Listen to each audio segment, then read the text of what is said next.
There, I just want to make sure that you can hear me. Yeah, we got you. Yes. Great. And I believe I'm able to share the screen also. Just give it a shot. Got it. Can All you right. see that? You're good? Yeah, I Yep. see. We see Okay. your desktop. You got it. Okay, great. Good. I now call to order the Downtown Community Task Force meeting of June 15th, 2023. Staff, please call the roll. Member Thompson, he is absent today. He let us know ahead of time. Member Ondrasek. Here. Member Mayer, he indicated that he would be late today. Member Van Huyn. Here. Member Vargas Smith. Here. Member Reed. Member Reed is not here. We have not heard from him as of right now. Member Coyne. Here. Member Tai, she also indicated that she would be about 20 minutes late today. And Member Varjane. Great.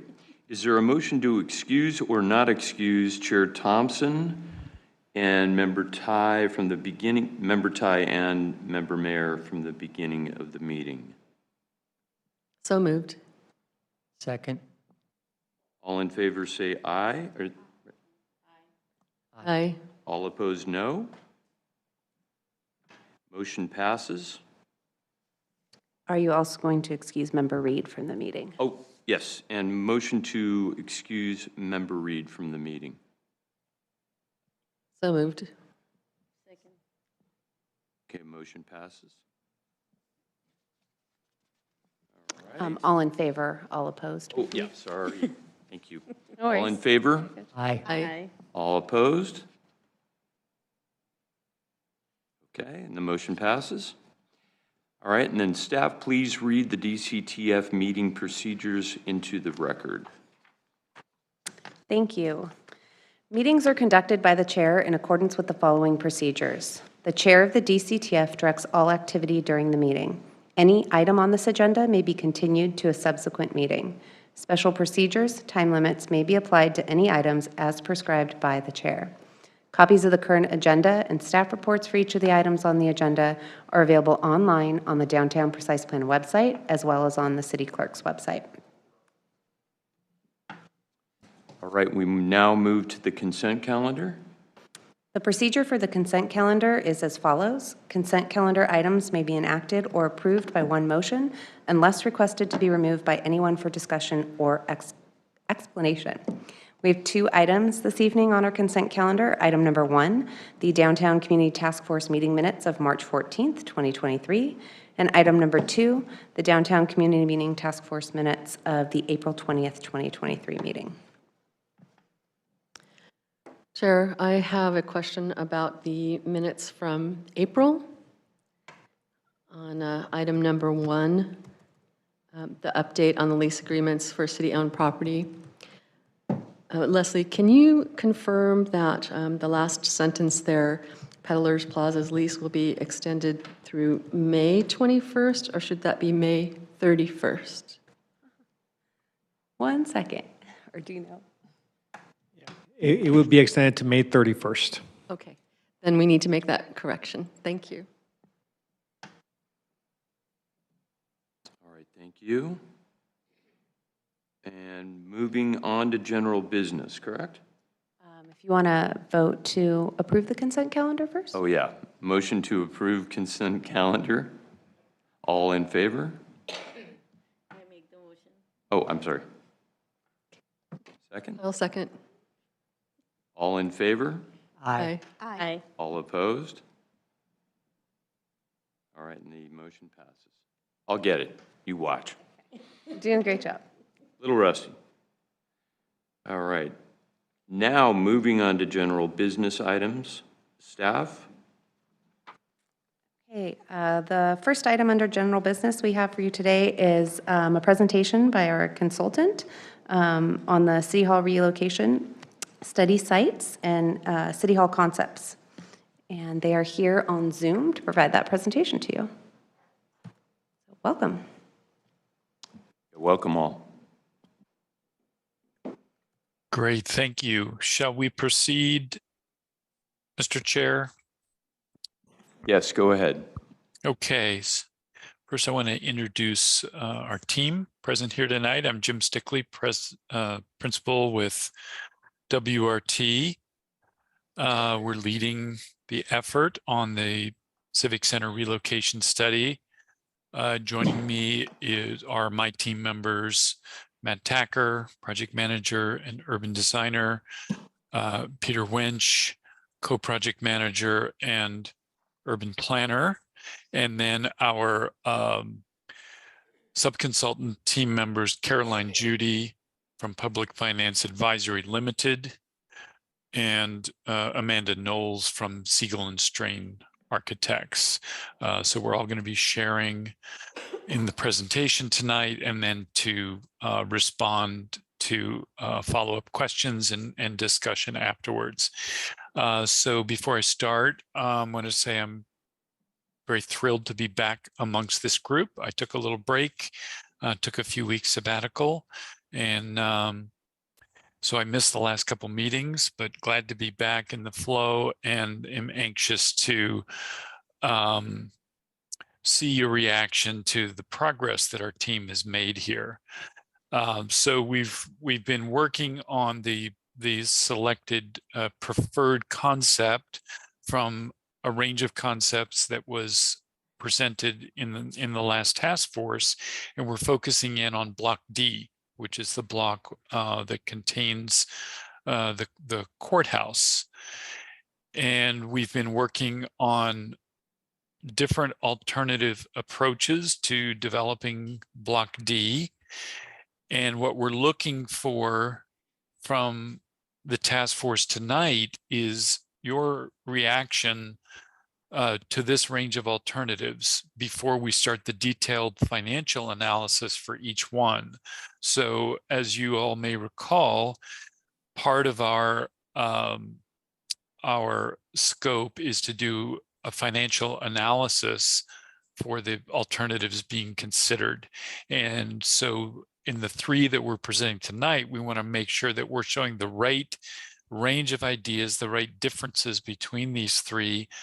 Do we need to make any adjustments? Are we showing all of the, the different aspects that need to be shown before we launch into the financial analysis? So that's the goal of the meeting.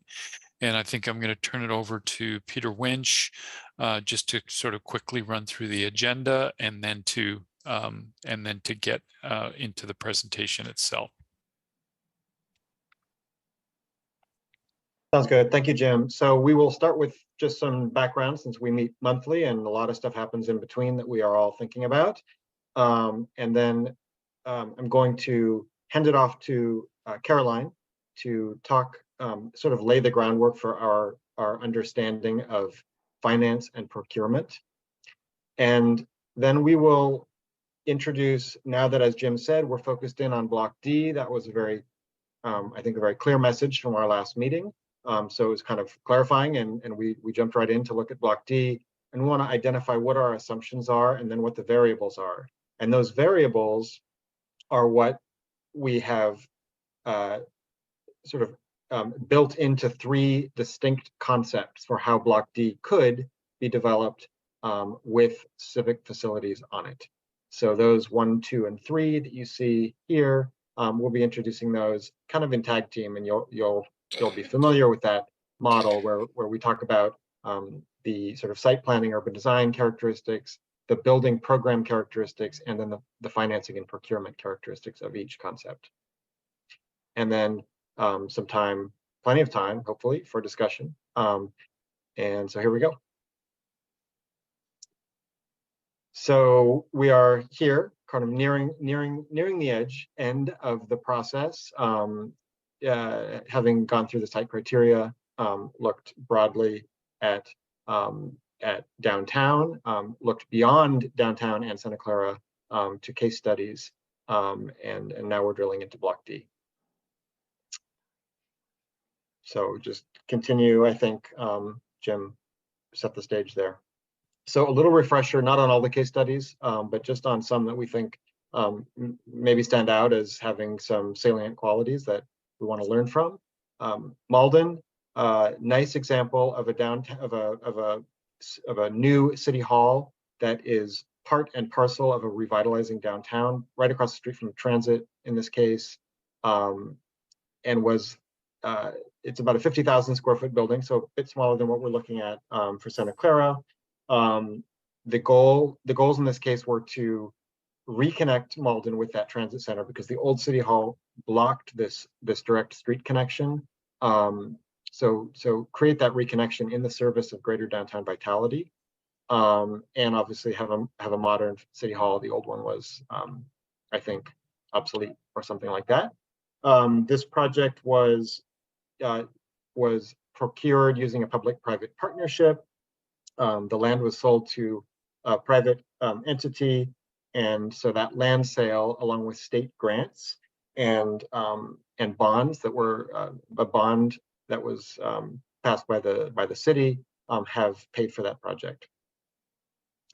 And moving on to Long Beach.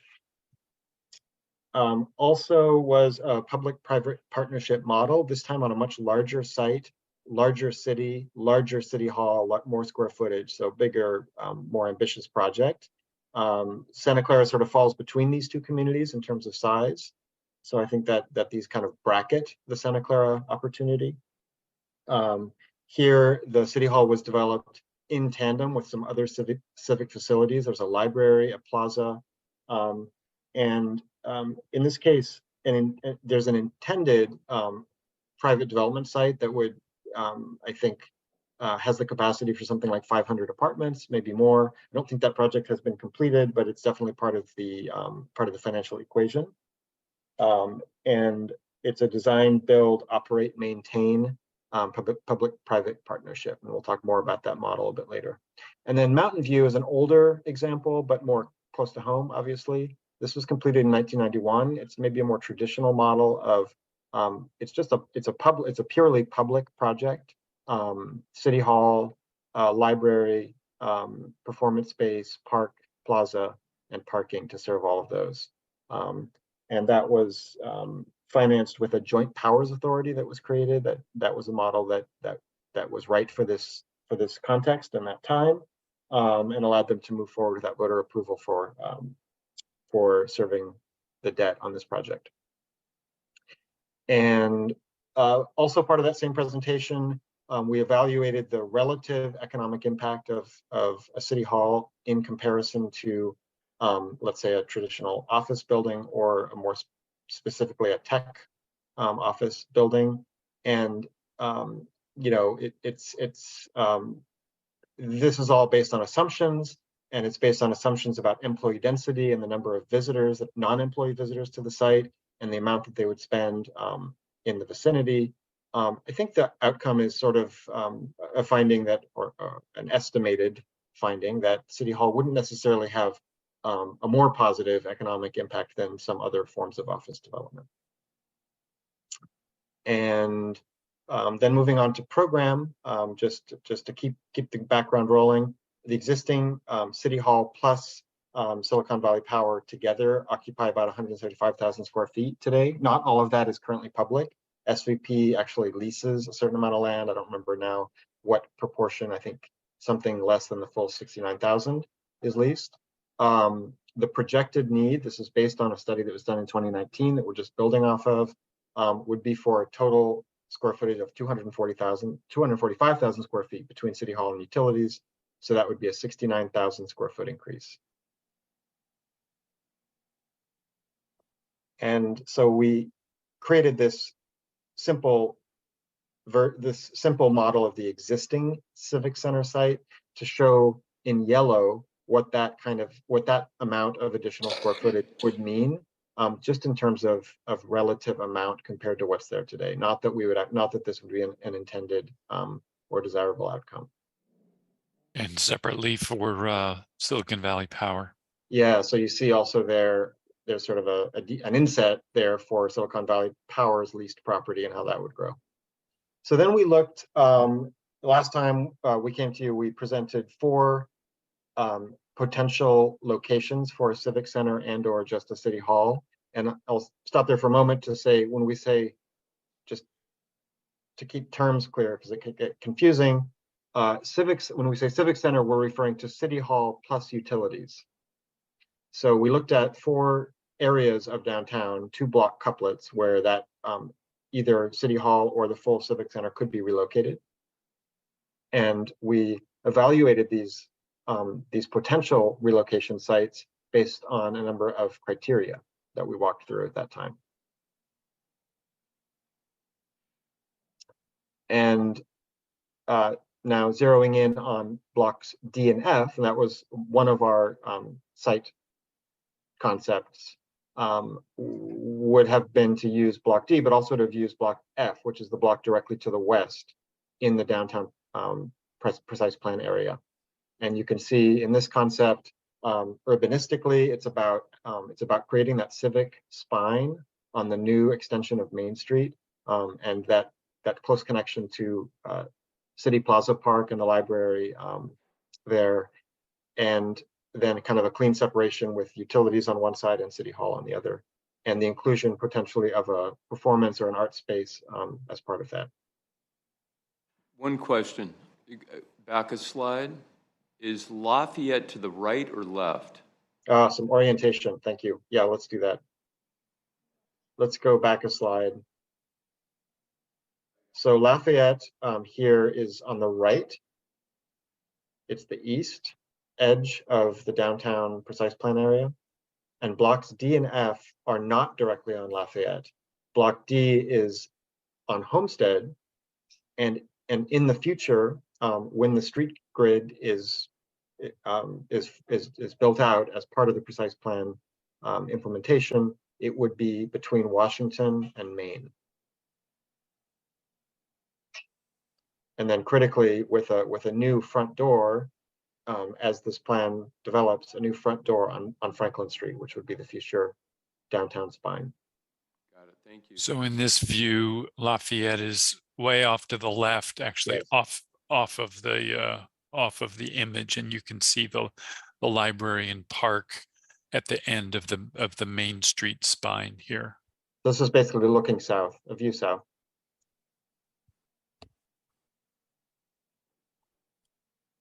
So looking more closely at block D, because ownership is important.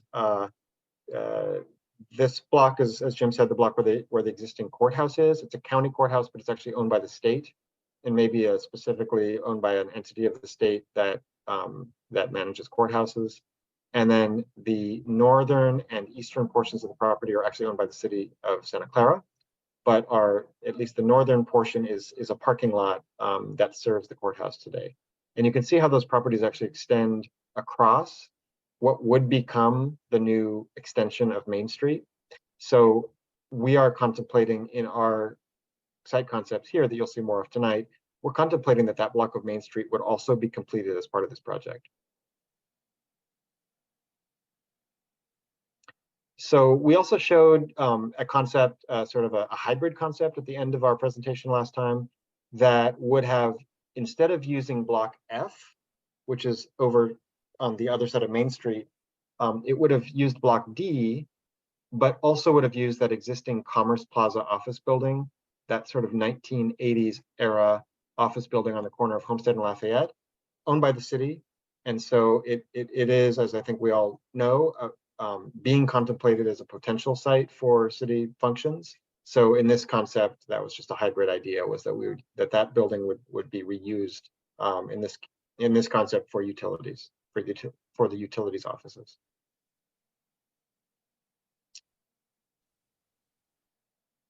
And also, just for further clarity, when we refer to utilities, that is SVP plus the water department. Yes.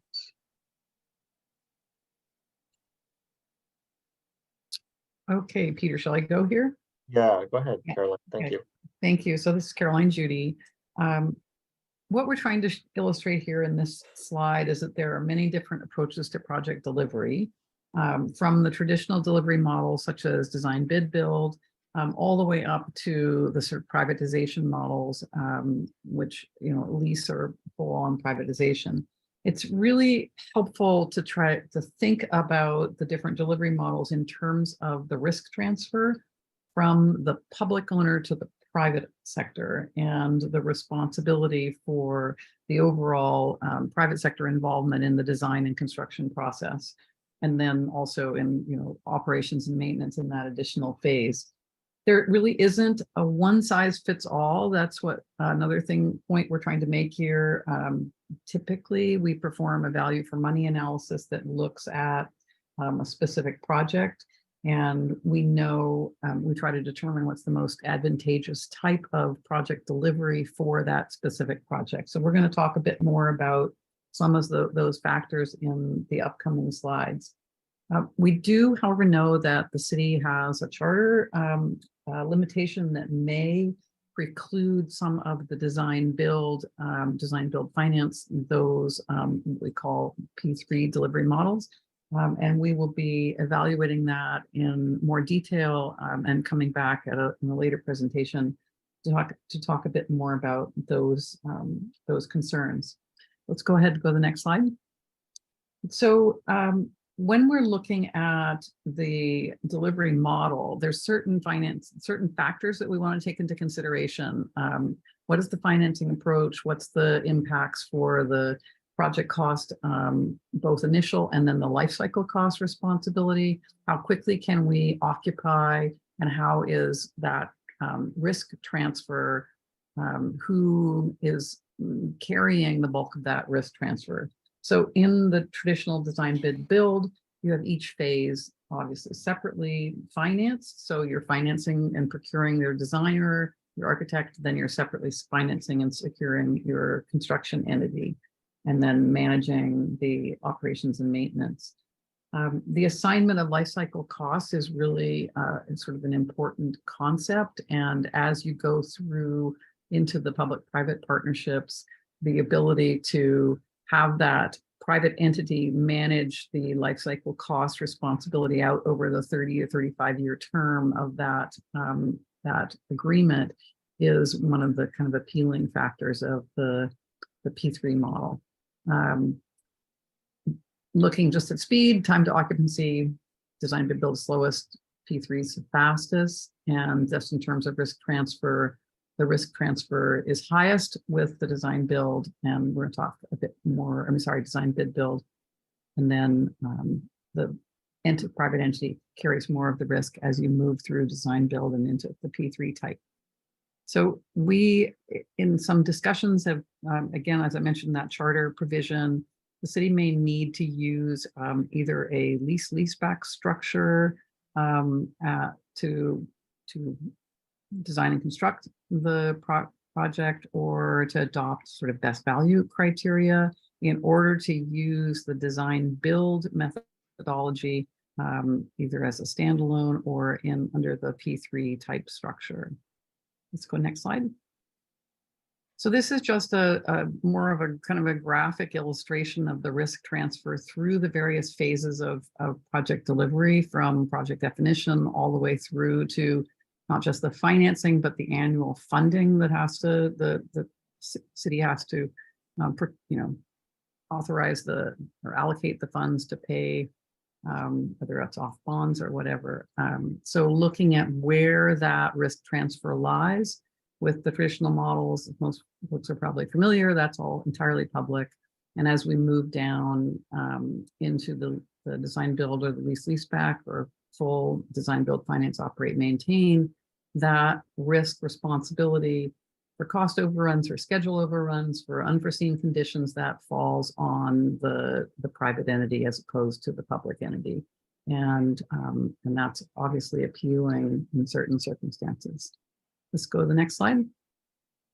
So just at the highest level, the various funding options that exist, obviously one that's not shown here, which is cash or pay as you go, typically used for repairs or operations and maintenance type investments. But for major design and construction, you have your traditional municipal financing. So that's your bonds. For public uses only, you can have a private financing, again, tax exempt bonds that are available to the private users, the private market, as well as private equity. for design, build, finance, operate, maintain that particular delivery methodology. Typically, there's private financing. Sometimes you see a hybrid where the municipal bond financing is brought together into a broader package of financing, including private. And then the TIFIA and RIF, these are the Build America Bureau bond or low interest loan programs that the Santa Clara project does qualify for. And we will talk a bit more about those in the next presentation next month, but just to let you know that that is also a financing option for about 49% of the costs of the overall project. Caroline, and Yes. again, we can address this for next time. I'm glad actually we're going to do that. I have a question that came up in the meeting before last. Victoria mentioned that TIFIA and RIF were only applicable for a half-mile proper, which would just be blocks A and B. We've heard it firsthand from the head of project development for DOT that if you have a complete project, a 10-block project, that TIFIA and RIF apply. If it falls within a half mile, all 10 blocks are covered. So I want to see if we could get confirmation on that. Yes. Yes, we can confirm that. Okay, great, thank you. Yeah, we can confirm that emphatically. So we've done the analysis, and it's based on the high quality transit criteria that come from the Metropolitan Transportation Commission. Right. In our mapping. So block D does definitely fall in those. The only blocks that don't would have been if we'd been looking at the ones farthest to the west. Okay, great. Okay. Okay, great. Thank you. You bet. Well, before we introduce the concepts, let's talk a little bit about the assumptions that have gone into all of them, and then the variables that differentiate each of them. And to begin, with the site control. In all cases, since they're all on Block D, we're assuming that the state of California would designate this property as a surplus property. At this point, they have not indicated any interest in doing so. So that's just, full disclosure there. The city then would purchase the courthouse property. Public entities are given right of first refusal when a property is surplused. So the city would purchase it, then the courthouse would be demolished, and then the parcels, if there were to be two parcels so that you could sell one to a private developer, then that parcel division would occur. That applies to only one of the options, as you'll see later. In terms of program, all of them have the city hall. All of them have subterranean parking, one level below, which works with your water table. All of them have we're assuming for the finance pro forma, that all of them have just enough parking above grade in order to meet the requirements as needed. And then all of them have 8,000 square feet of cultural use. It's an unfinished space. It's not clear who would use it.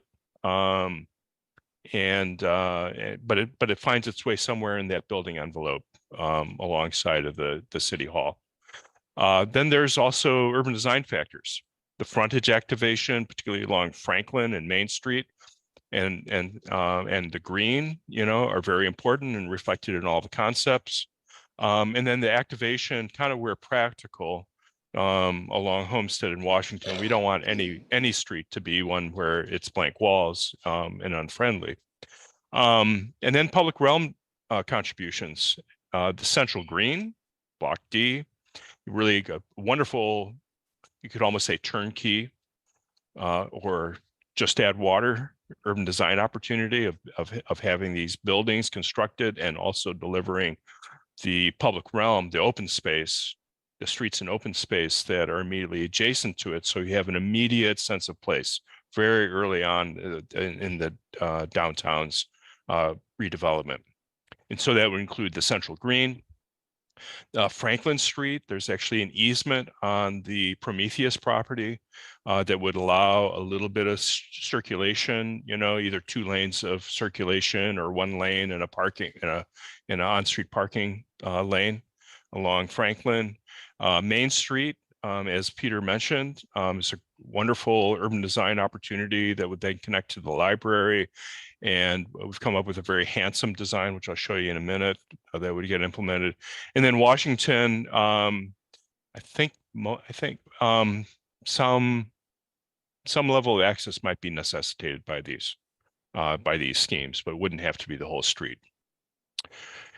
And so this is just a little zoom in on Block D again, and then the red line sort of is expanded to capture those public realm spaces that are immediately adjacent. The green, Franklin Phase 1, Main Street, Washington. And then all of these schemes conform with the precise plan and the form-based code that implements it. The solid lines are places where there's a requirement of active frontage. The longer dash is where it should be ready to become activated if it can't be activated today, but you know, we'd want it to be activated as part of this project. And then those dotted lines here are places where it's less important. And then so happens that the precise plan actually did an illustration of what activation might look like in the downtown area, and just happened to select Block D, the frontage along Block D. So what you see is off to the right is the green, having some, you know, in this case it shows storefronts. In our schemes, it's going to be, you know, City Hall's lobby or cultural space. And then, you know, immediately adjacent to the sidewalk as you go down Franklin would also be activation. And some of these other things are more illustrative of what else might occur as part of the street improvements. Oh, and then very importantly, the alley comes through here. And this area here where it's white actually would be expressed as part of the green. So you'd be allowing any traffic would be infrequent, would be slow moving, and the motorists would feel like they're passing through a pedestrian space, a plaza, as opposed to pedestrians crossing an auto-oriented space. So think of European or old world cities in that respect. Then here's a cross section of Main Street with this double alley of trees. It's going to really just be a spectacular environment when that canopy matures. And the on-street parking, sharrows, which, you know, bicyclists would share the lane with a motorist. And of course, it'd all be designed to keep traffic slow, but while still allowing it. These are diagrams that show the program, and each of the program features are scaled. So the different boxes, you know, are the same size as the amount of program proportionately. And then it kind of shows the circulation patterns. This was presented at the last meeting. And if there's any questions, Siegel and Strain, who developed these diagrams, can speak to those, or we can return to these diagrams if we need to later on. And so similarly, there's a diagram for the utilities building. Variables. Let's just take a minute, kind of go through these carefully. There's 3 options, and each option is associated with a procurement method, a distinctly different procurement method. So in option 1, it's City Hall and a mixed use building, and that mixed use building would sit on its own parcel, and that parcel would either be sold to the private developer or would have a long-term lease with the private developer. It's the simplest delivery method because it means that the private and public entities can move separately. It also happens to, and then in terms of the amount of private development, it's actually not the highest amount of private development because you have that property line to deal with, and you have parking garages that have to be separated in order to attain this scheme. Number 2 is City Hall and mixed use, and it's a blended partnership. You bring all the entities together, it integrates the uses, the project delivery is integrated as well. This happens to maximize the private mixed use component because you get efficiencies across the block. We'll look at that in a minute. And then number 3 is the City Hall and Utilities Building. It's the consolidated civic center. It's bringing both the City Hall and the utilities together. It's public uses only, and it's no private use. One more thing to bear in mind, and that is that 1 and 2 might be married with this idea of using the Commerce Building that's on Block B. So you might have the Utilities Building on Block B, and then you'd have the City Hall and mixed use on Block D. Let's look at the concepts. So this is the first one, City Hall and mixed use, land sale or long-term land lease, simple delivery method, private mixed use on a separate parcel. The program is private development, beginning with that, I don't know if I want to read all the numbers, might take a while. There's going to be a summary at the end of it, but roughly 104, a little over 100 dwelling units, about 10,000 square feet of commercial. The City Hall would be located. That's 155,000, and it'd be made of cultural uses, a little bit of commercial amenity that might be a coffee kiosk or just kind of like a small food vendor to activate things. All the schemes have a lobby. This particular scheme faces the central green.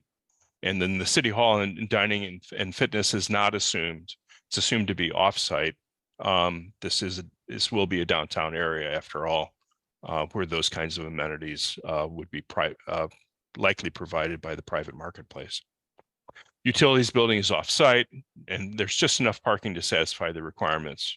That doesn't mean that we can't build more parking. It just means that we're measuring parking to be, for purposes of the financial performance, to be to complement what the program is, to not burden any one project with more parking than it would demand. Okay. And I'll hand this off to Amanda in a minute, but just to point out a few key features from an urban design standpoint, Franklin is on the top of this. The mixed-use building faces Franklin, so there would be retail and restaurant uses there. The green, there's direct entrance to a lobby from the green, as well as the Main Street being sort of your ceremonial street that connects to the library and the park. The cultural use is there. One feature that cuts across all of them is this alley. Alleys are a requirement where they can be attained as part of the requirement in the precise plan. So we've hung on to that idea. Now, before I hand it to Amanda, I just want to point out this red line that goes through here. That would be the project limit line. So that would be the place where, if it was an actual parcel line, the property might be sold, and each one would proceed separately, or it might be a sort of de facto property line that would be then the vehicle for a long-term land lease. Amanda? Thanks, Matt. So yeah, as Matt said, in this concept, we're showing a public lobby that faces the central green on Franklin Street. With the main entry at this end of the block, we would imagine that the staff who are parking in the City Hall parking garage might use the alley to navigate around to the lobby in the Franklin Street green. The mixed-use development also helps to activate Franklin. And you can see the lobby leads to both the cultural and City Hall spaces. So it's a shared lobby that would bring people to it all day and into the evening. You can go to the next. So that lobby on Franklin and Main leads to those spaces that both overlook the green as well on the first, second, and third floors. The floors above serve the other City Hall departments with shared staff spaces divided among the floors. That's that tan color in the center of the floor plate at the top there that moves through all of the floors. At the corner of Homestead and Main, there is that small retail or commercial space that Matt mentioned to help activate the corner. Over at the mixed use development, the commercial space you can see on Franklin with residential spaces above, those open up to a private open space above their parking area. You can see that marked with a number 7 in the second image. And So, and you can see the portion of above grade parking garage is behind and is, you know, closest to the Washington Street and Homestead. And then this image on the, and I think everybody's found there is likely oriented to this one. Here's the green again, Franklin and Main Street. And then this one, the view is from the corner here is Main Street to the left here and Homestead to the right. thanks for And, that. and that's the same orientation for all the schemes you're going to see. So here with City Hall along Main Street, only the building envelope is maximized in order to allow for the multi-story lobby we're showing, as well as the 8,000 square foot cultural space. It does not provide those staff amenities of dining and fitness spaces, though there are sufficient commercial spaces on the ground floor of Franklin and Main that could serve some of those purposes. The mixed use development here provides 10,000 square feet of commercial space and around 104 dwellings above it. Caroline?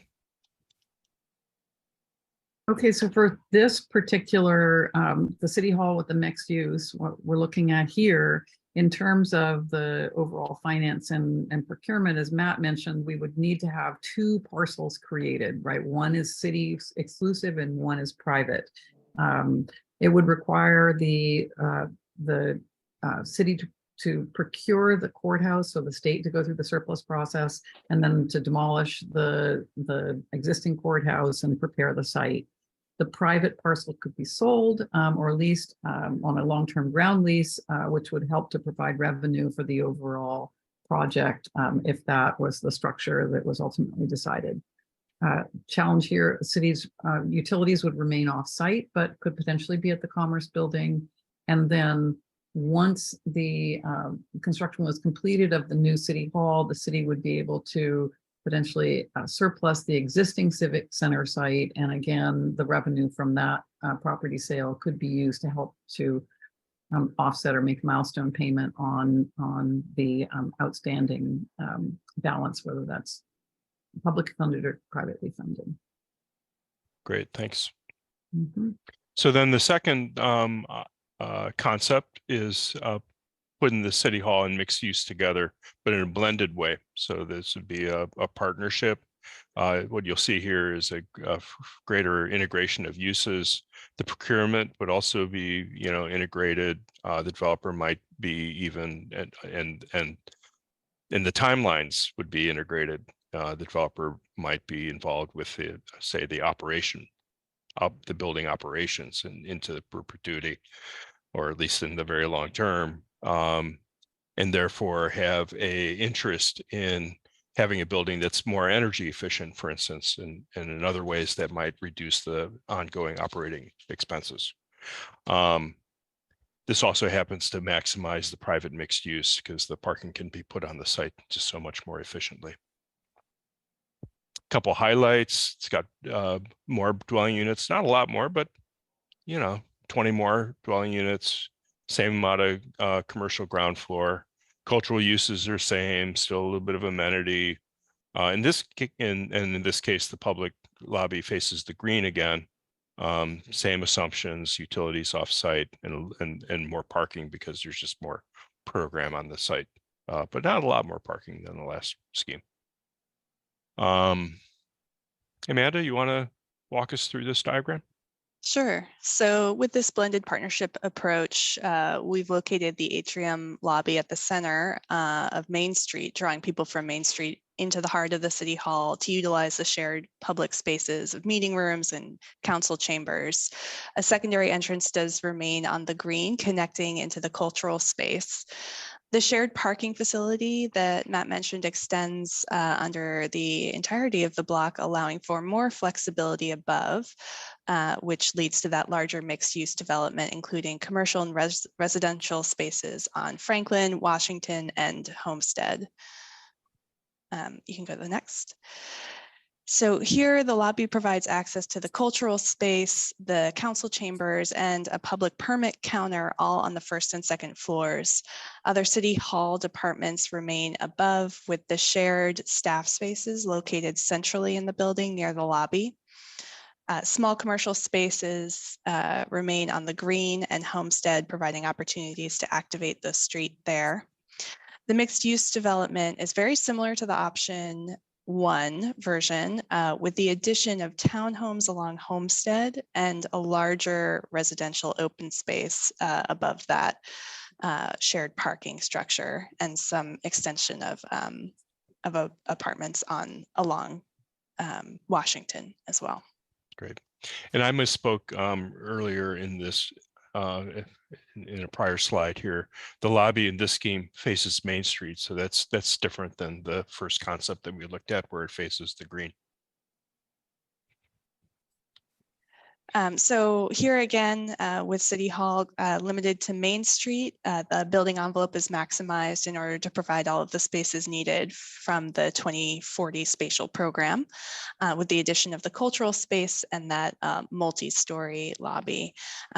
This option again excludes the amenities of dining and fitness, and the mixed use development has increased in size and the number of units.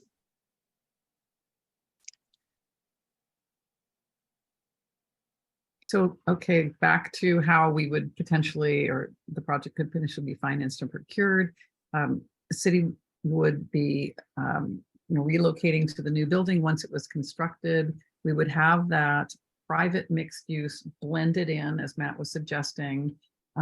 We would have to, in terms of sequencing, initially procure the courthouse and prepare the site. Have that partnership created to manage the shared parking, and the Silicon Valley Power, the utilities would again remain off-site in the Commerce Building or their existing location, and then would be able to surplus and again use that revenue after relocation. Great. Thanks, Caroline. Concept number 3.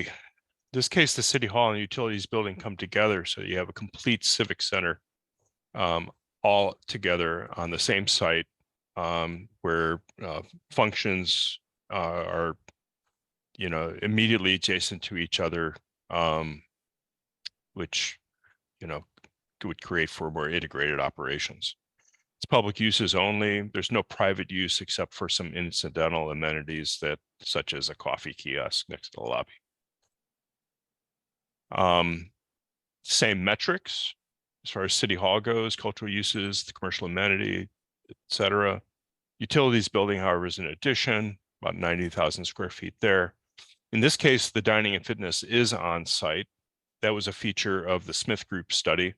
And the Utilities Building, the Silicon Valley Power, has some financing capabilities that make that additional floor area more affordable. And then the parking would again satisfy the requirements. All the parking schemes are roughly 500 or thereabouts parking spaces. Again, we can provide more, but we're not assuming that burden is part of the financial analysis that we're going to perform. Amanda. So in the Consolidated Civic Center option, we're showing a portal lobby on the corner that connects internally to both the City Hall and the utility buildings across the alley. The lobby supports a roof deck above that further animates the central green, and the ground floor of both buildings can support some commercial space to activate the street front. Here, the Civic Center functions have plenty of space to organize themselves across the two buildings. The City Hall on Main includes the cultural space on the ground floor and council chambers above, both accessed directly off the public lobby from the green. On the second and third floor, city staff can move across the footbridge over the alley between the two buildings, accessing the dining and fitness amenities that are located in the utility building. Small commercial spaces are carved out of the ground floor of both buildings to provide retail opportunities, activating the street. In this option, we have not maximized the building envelopes and are able to provide the full areas noted in the spatial program for both the utility and city hall buildings. The mid-block green above the parking garage or parking area becomes a courtyard for city staff rather than a private open space for residents. And while some commercial space is maintained without the private development, this option does not include any residential units. Right. There's a nice feature, I think, in the scheme where, you have this very tall lobby space. You have the possibility of a terrace that's open, it's overlooking the green.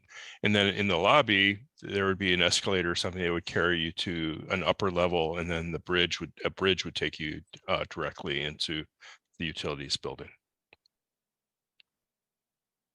Caroline? So again, here we have similar sequencing: city purchasing courthouse property, assembling the parcels, demolishing the existing courthouse, capable, as we've just shown you, of completely integrating both the city hall and the utilities, all relocating, and the ability to surplus the existing site, again, to generate some revenue. So let's sum up. And of course, we're here to hear your views on things. What did we miss? What did you like? What didn't you like so much? Where would we massage things to before we go into this financial analysis stage? So here's a summary of the program. I'm not going to read all the numbers, don't worry, but it's here as a reference. And again, the summary of the principal differentiators is part of the title, at the top of each column. And then we got City Hall, utilities, building, mixed use, the grand total, including some FAR. Not surprisingly, the blended partnership yields the most because you get efficiencies that way. And then the breakdown for the parking if you're interested. And the last couple of slides are Caroline's, and then we'll discuss things. So as we mentioned, there's a number of project delivery approaches that could be used under the public-private partnership that ranges from, design, build, finance. There's design, build, finance through design, build, finance, operate, maintain, the full meal deal. And then alternatively, which may align more with given the city's charter restrictions, is sort of a build-to-suit lease or a lease-leaseback structure. And so under looking at the three different options that we've just reviewed, under the city and the mixed use with a land sale or long-term ground lease, we would need, under the P3 approach, you have to have a separate solicitation for the private from the public. You can't blend those into the single solicitation. Under the build-to-suit lease, same concept, separate procurement for each of those, the public versus the private. With option number 2, so that's our blended partnership. These are typically, the procurement puts them together.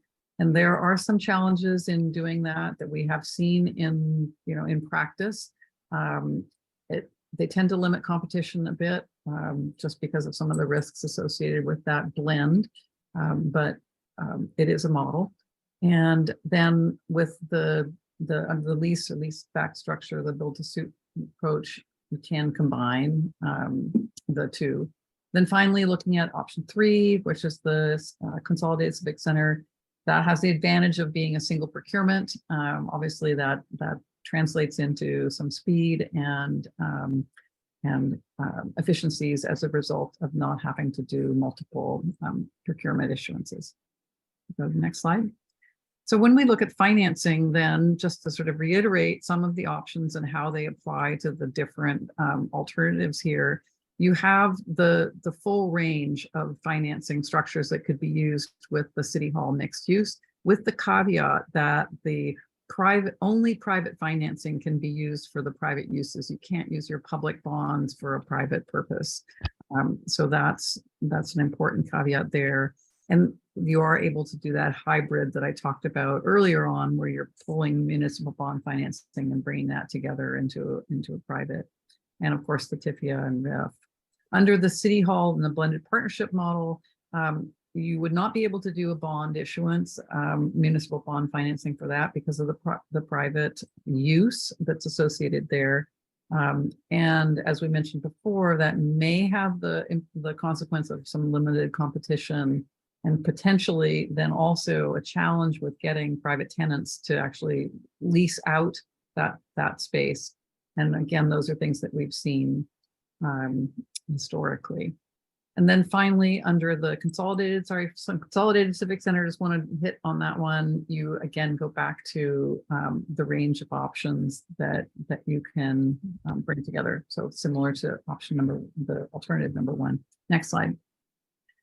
So some of the things for the city to think about and this committee, looking at the solicitation, the agreement structure, delivery options, and the risks. So kind of summarizing all those elements together.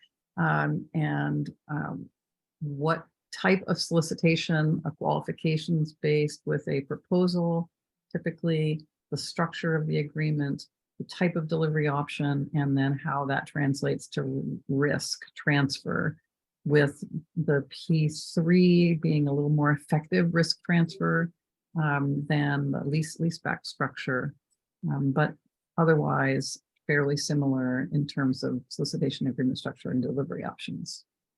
That's it. Great. We can go back to any of these slides that you've seen in the presentation, but I'm going to give up the screen so we can see one another. This is Deborah. I do have a question. In that side-by-side comparison of the 3 options and the square footage, it only showed the cultural space, the 8,000 square feet for cultural space in option number 2. Oh, yeah, the cells were combined. I'm sorry if that wasn't Okay, legible. okay, all right, thank you. Mm-hmm. Yeah.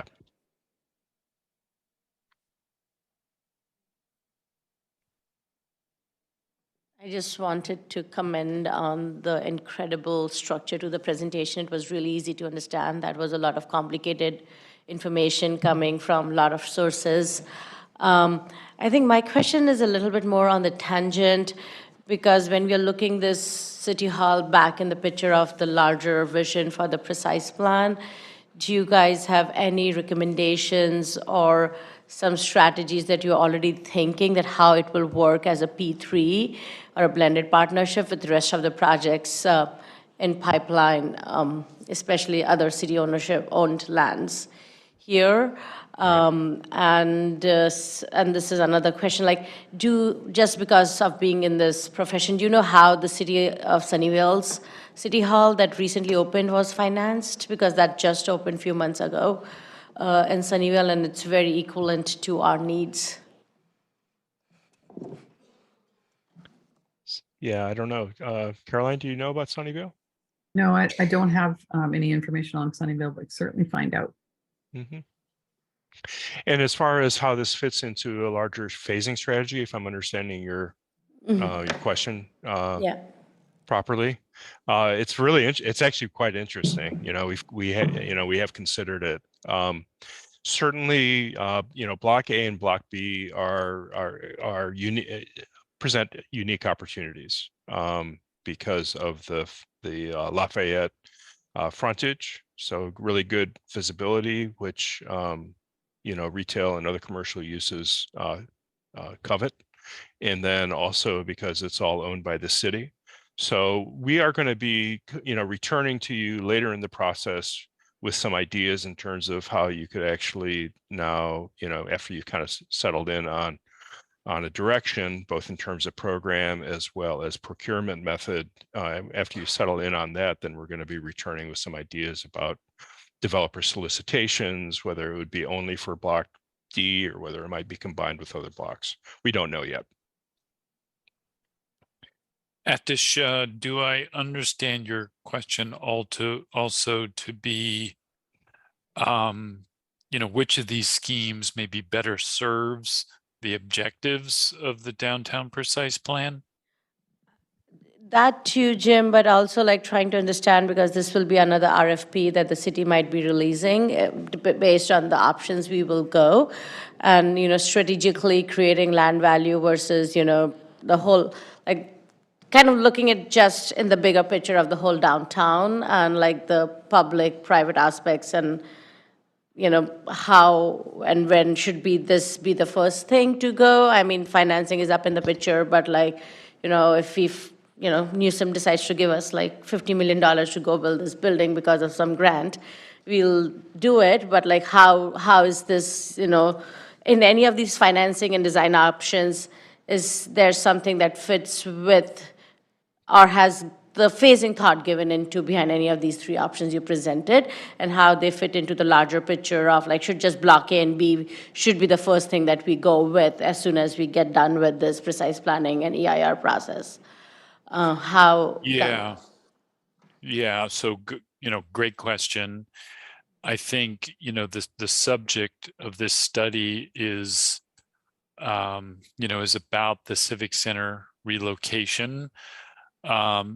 But if I sort of put my precise plan hat back on, I do think that the priority is blocks A and B in terms of initial phase, because the path to moving forward to get something going here is simpler for those blocks. I think Block D has some complexity just because of the the land procurement and the state's posture at this time, which comes across as ambivalent.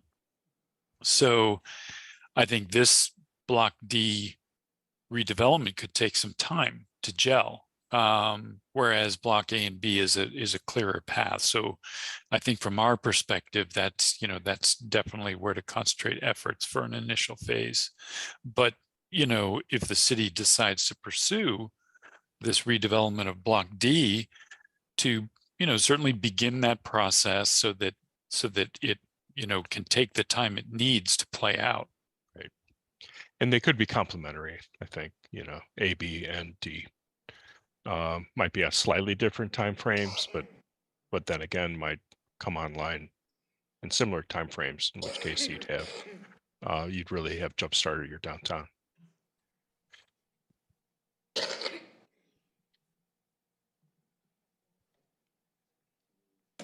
But the state ownership of the courthouse, eyes wide open, right, is a consideration, is a factor here.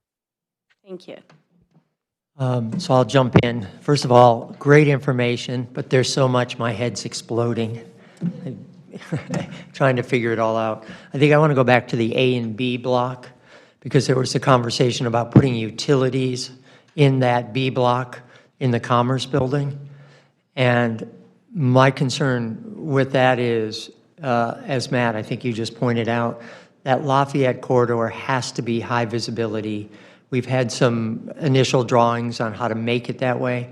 So moving or suggesting that the utility building go in that Commerce Building could have a major impact on Block A and B, but it also would have an impact on what we do on the Block D also. So I would have some real concerns with the city putting something like utilities on that high-profile corner block. The other question I had, and again, I don't have the precise plan in front of me, I don't have the building heights, but the other question I had is, I lean a little bit more towards the blended number 2. But the question I have on that is building heights. Would it take it out of our precise plan parameters if we added bonus space on top for utilities in that project? I don't know how it many wouldn't- floors. Yeah, it wouldn't be enough square footage, Butch. So both of the the schemes are already taking advantage of the bonus for just to get the program for, you know, the individual city hall versus utilities. So there, you know, there's not enough additional bonus to put on top of that to accommodate the whole of the utilities program. So, you know, we're already getting to the point where we're maxed out on the bonus floors here. Just to go back to your first point too, I think it's a good one about the goal of making sure that Lafayette frontage is activated. It's the interface with the university. I do think that, you know, if utilities goes in that Commerce building, there could be some stipulations about, you know, active ground floor uses. You know, there could be some sort of, you know, retail or food and beverage that fronts on Lafayette, for example, on the ground floor. And I also think that, you know, the workers, the employees in that utilities building represent, you know, downtown users. So I think that, you know, that could also be viewed as a positive. Mr. Right. Chair, if I may add to that. Definitely. Thank you. Yeah, just as a reminder to the task force that we did come to the task force previously with the possible reuse of the 900 Lafayette building. And we did go to council, let them know we're moving forward with that analysis. At this point, all we're doing is an analysis to determine kind of whether it would be feasible, and feasibility includes a number of elements, including financial feasibility and how it would fit within the precise plan. And we're still in the consultant selection process, so we haven't finalized that yet. But part of the scope includes two key elements that I think the task force was interested in, which is reuse of the first floor for public uses, right? Whether actual restaurants and those sorts of things would work or be a different type of use, right? To be determined to the feasibility analysis and what's actually might be an option. And another one that I thought was important that we brought forward was that it will also need a facade improvement, right? So what can we do to the outside of the building to change it and maybe modernize it a little bit? But at this point, no determinations have been made. It might be feasible, it might not be feasible. We are just moving forward with a study, and ultimately that, of course, that contract will need to be approved by council if the council decides to move forward with it.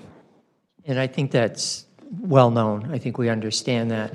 I just remember looking back at some of the drawings we had on Lafayette Street where that Commerce building was redesigned in such a way that the second, third, fourth floor had some setbacks, some spaces that could be used for restaurants or things like that. Because the very first plan you showed us, I think, was the main plan that you started with.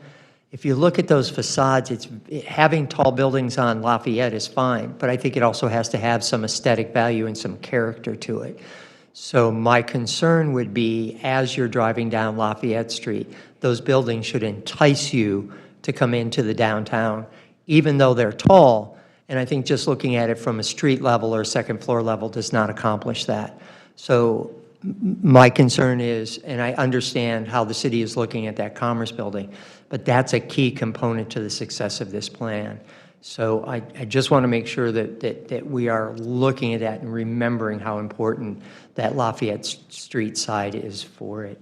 The other question I had is, I think there was a little bit of a conversation about possibly putting utilities on the F block across the street, across Main Street. Is that feasible at all on the blended plan two that you were talking about, Jim? Well, that is something that we looked at in the first round of options. Right. And I think, you know, task force direction from the last meeting indicated that, you know, that a focus on block D. So, you know, that was looked at, but we've focused this current series of options on block D. Okay. And again, I would put forth, for me, taking that utility building, putting it on block F rather than block B, would be a better solution from that point. The only other point I wanted to make is the option 3, which has City Hall strictly as a public component. I think the whole concept on this downtown is blended. You know, I again, personally would not want to see, here's a block of offices, here's a block of retail, here's a block of public, here's a block of housing. It's that blended feel that I think everybody's really excited about. So that option 3 of making City Hall this silo in the middle of the downtown is not something that I would really like to support. I'd like to make sure we're looking at all 4 blocks, sides of the block, making sure they're as active as we can make them, and making people feel that they're truly walking through a blended downtown. Thank you. Anyone else? Anna? Okay, I've got a couple. So I concur with Butch on option 3, that you know, having that just as a civic center is not going to be conducive to the excitement of the downtown. I think we're looking at. Can you hear me? Okay.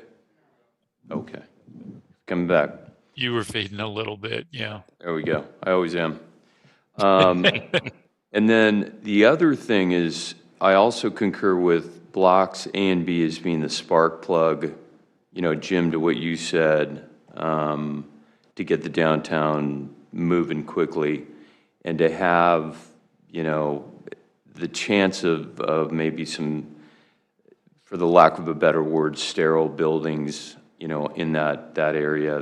That's I think you're taking a big bite out of Block B, you know, with the Commerce Building. What I wanted to ask, let's see, I had a bunch of stuff. I too like the blended, you know, approach very much. TIFIA and RIF, I'm coming back on monothematic, applies to both public and private. Is that your understanding, WRT? This is Caroline, and my understanding is that it's public only. Yeah. We can confirm that. Yeah, and I think you should, because we've, Mhm. so you're saying it's public only? It's public only. Yeah, there's some new stuff coming out called Raise, which could be public only, but TIFIA and RIF are applicable to, from what we've heard from DOT, to all development paths, be they public or private. And once again, that's why it's so interesting. You know, I'm looking forward to that answer on the, you know, if we have a complete, precise plan within the half mile, that all paths are TIFIA and RIF oriented.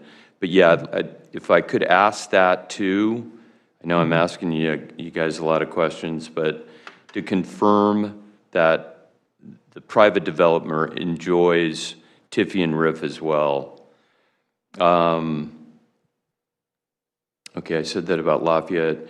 My concern on Lafayette is just taking away from the attractions that are going to bring people into that downtown, even initially.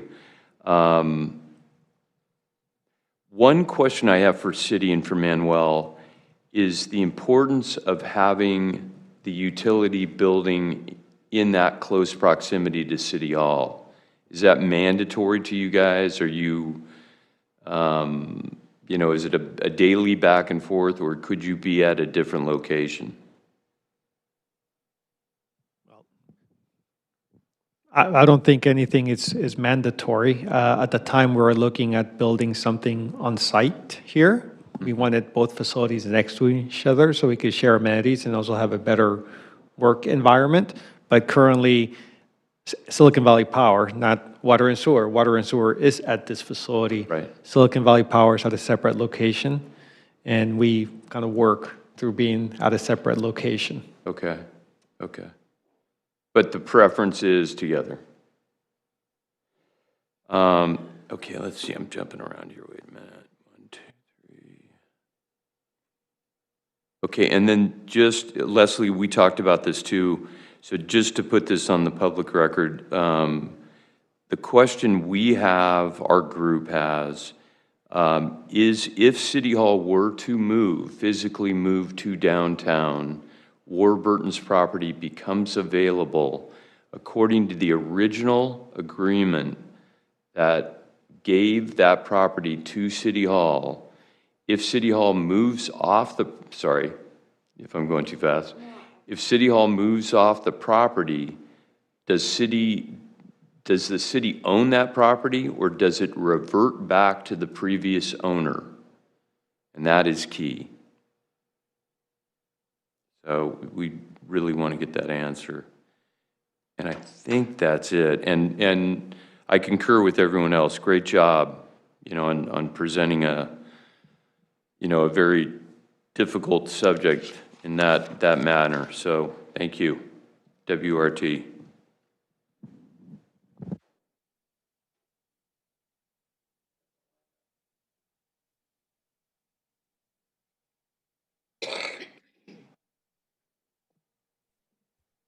I wanted to suggest, it's fine if someone has some additional questions, but I wanted to suggest that we go back to kind of just toggling back and forth, Matt, between the three options. And we'd love to get people's comments on, are any changes or refinements worth looking at on any of these before we dive into the financial analysis?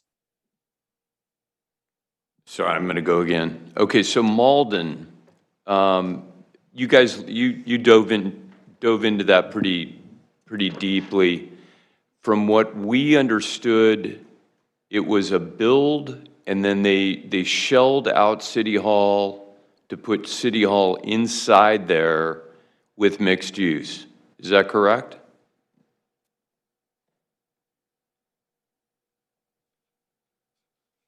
So in other words, it was formatted for City Hall, not as an afterthought. It was part of the original plan, but there's quite a bit going on in that building around it. Is that true?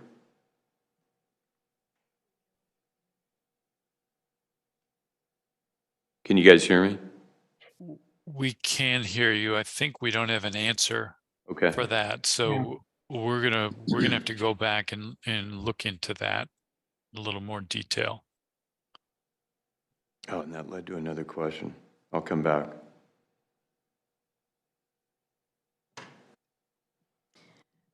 I think on design, I would suggest, if you can go back to these options on screen. I'm not very sure of leaving about 15,000 square feet on the corner of Main Street as a retail just to activate it. It just looked a little funny in the floor plan, 2D floor plans, the way, but we are too early to comment on that kind of design. I do like the idea of double-story or triple-story lobby space, and I do like it kind of more on this option, more on the Main Street corner.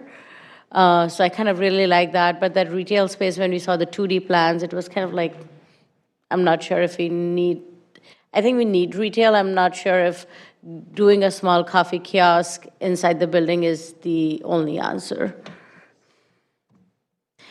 I just wanted to also share, I was very recently in New Zealand, Wellington, and they have done an amazing job of programming public spaces, and they have made it extremely easy for small businesses to sell things in public spaces. And I think some of that policy work could be inspiring to this downtown, that the application process is literally 15 minutes, not like a 2-month process to sell something on Wellington streets in any plaza. So some of those solutions could come in, but this is going back to the precise plan. Thank you. Jim, I just got it, sorry. So, and I know this isn't addressing the A, B, and C scenarios you were asking about, we can get into that. But this could be in the next meeting, but did you guys verify did private development activate after these city halls went in? Did you guys study that?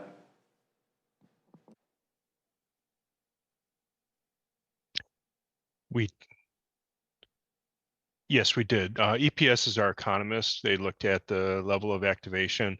I think honestly, the takeaway on it was that, you know, a rising tide lifts all boats, that that there were so many exogenous or other kinds of variables and all that it was difficult to discern whether to what extent the revitalization that might have been occurring, you know, surrounding the City Hall project was really attributable to City Hall.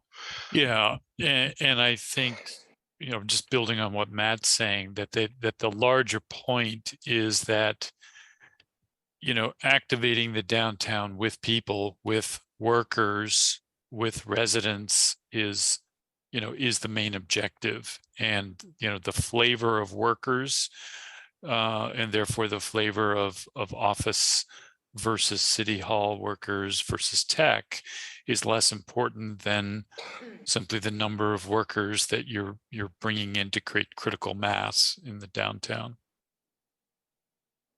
Okay, thank you.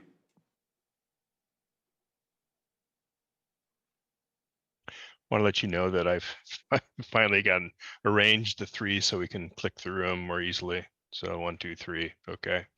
And then the other thing I just want to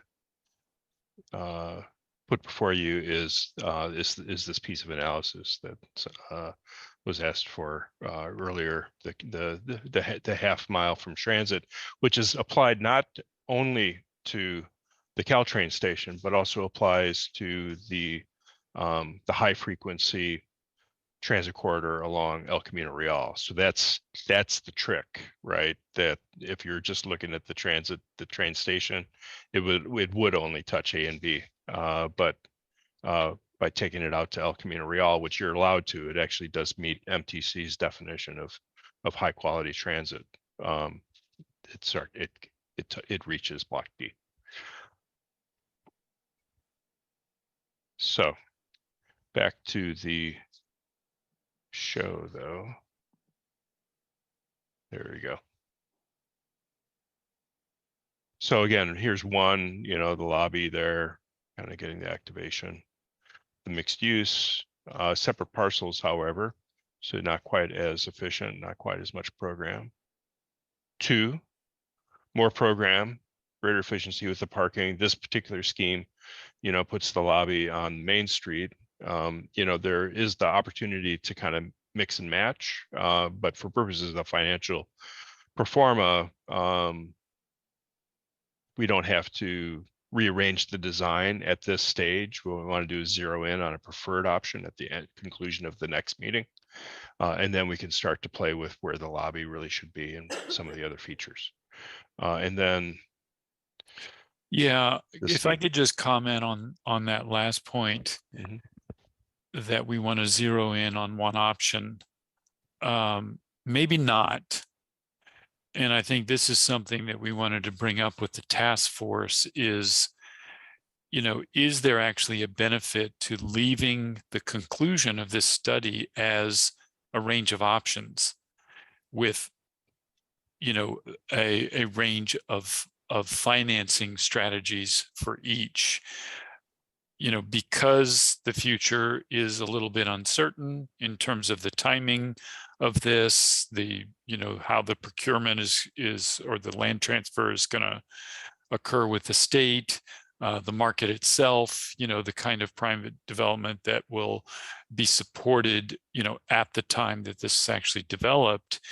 Is it premature to zero in on a scheme, you know, or do we want to have this study present this range? Maybe it's 3 schemes, maybe it goes to 2, I'm not sure, you know, with their attendant finance strategies for each. So that's just kind of a question to put out for all of you to think about. We don't have to conclude on that today, but something to just think about. And the trade-off would be level of detail, and you know, in terms of the finance analysis, especially. So I could put this up. I know we're not a voting body, but, you know, we could go around, if that's okay, and say, we're not for 1, 2, or 3, and maybe narrow it. Is that okay with everyone? I just had one question. Yeah. I was just looking at this concept, and is the parking garage just a standalone garage? Was there any thought of putting the utility on top of the garage? And so, I don't know. Yeah. Well, yeah. So what you don't see before you is a scheme that would really max out the allowable building envelope when you apply the precise plan heights with bonus heights. And so, you know, if one was to put the city hall and the utilities building and as much mixed use as you possibly could within that envelope, you'd have a huge parking garage if you're going to park it all, for one thing, which gets expensive. And it's not really clear how much additional, how much mixed use. That would be the one that could vary, right? The city hall and the utilities program are fixed amounts, and then how much mixed use you could squeeze in. It's hard to say. I would say it's an extremely tight fit, and I would say that the idea of an alley would probably not survive a scheme that was like that. But just to let you know that is something that we had some internal conversation about. But in this concept here, how tall is the parking garage? I don't have That one is There's 4 levels. that's 4 levels, and then there's 1 full subterranean level. exactly. I guess my thought was, you know, could that go up to 7 or 8, just like, and then you throw some of the utility on top of that. You know, it's already utilitarian, right? It's a parking garage.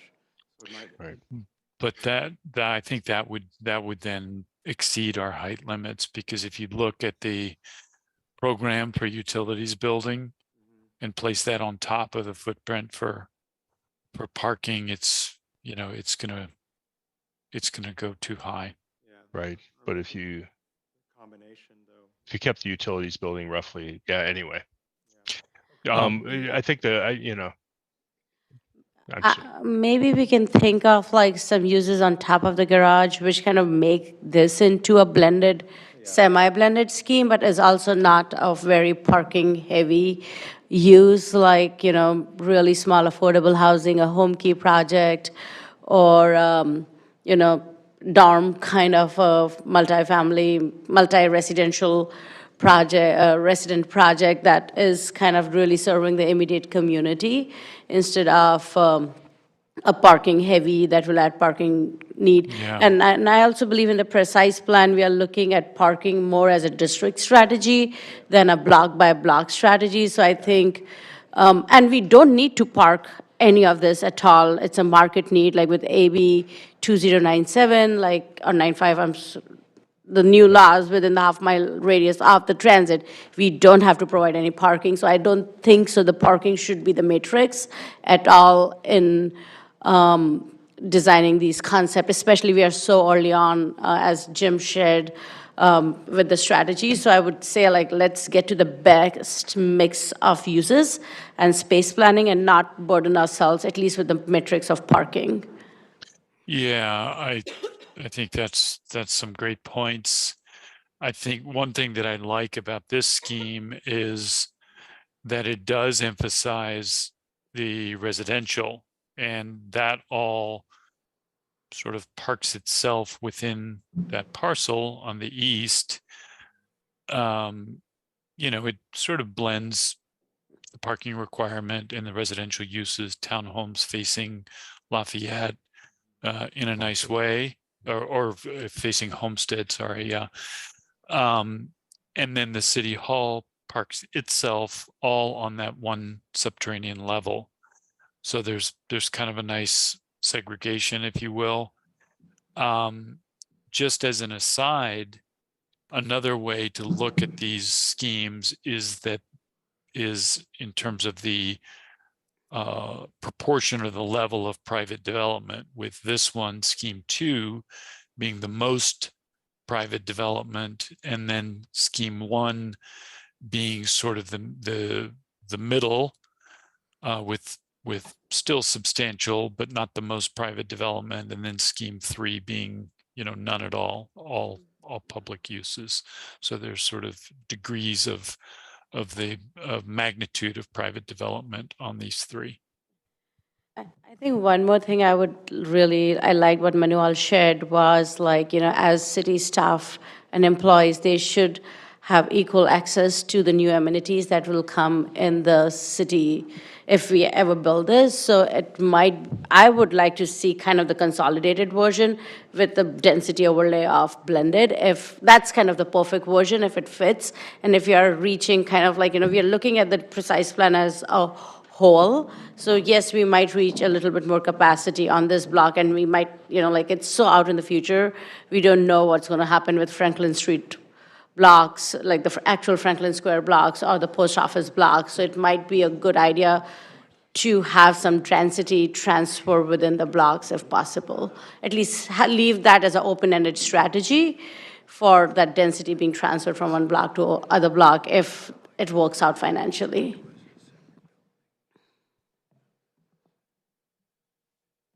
One comment, and this, this is just the feedback that we've heard over 6 years now from the citizens, is the synergism of a separate parking garage where the 8 to 5ers use it, and then they go home, and then the nightlife takes over.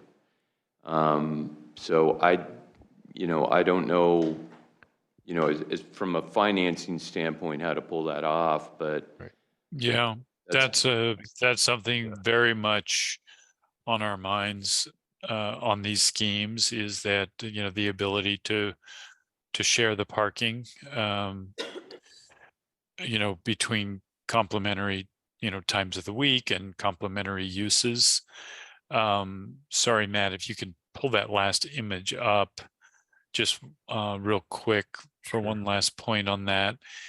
I think that, that's definitely embedded in these schemes. So that scheme actually shows a public parking garage still on Block B. And then that serves Commerce Building and other things on that block during the day. You can just see it there in the background. Yeah, I see it. But then it can, it can have a dual use for nighttime, nightlife, theater, etc. I think that could also work on any of these Block D schemes, where the dedicated, the non-residential parking, so the city hall component of the parking can transfer in the evening and be used for public uses. Yeah, that's exactly right. I think we were thinking of it that way. And I'm glad you raised that. One nuance on it, I mean, it's there would still be available parking for evening activities beyond this, but the cultural use, we did not apply any parking requirements to the cultural use. And if the cultural use got larger, still that evening capacity could serve that. Can you just clarify again what the parking proposed for this scheme is? There's a parking garage, obviously, but then for this parcel, is it 2 levels below or a level below?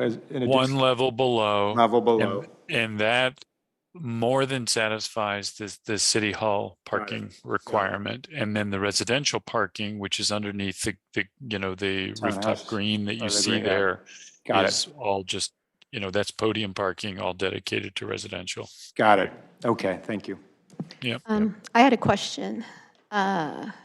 Cultural space. I know you had commented you're not sure what it's for. Do we have cultural space now in the Civic Center, in this particular old building? Is there a designated cultural space?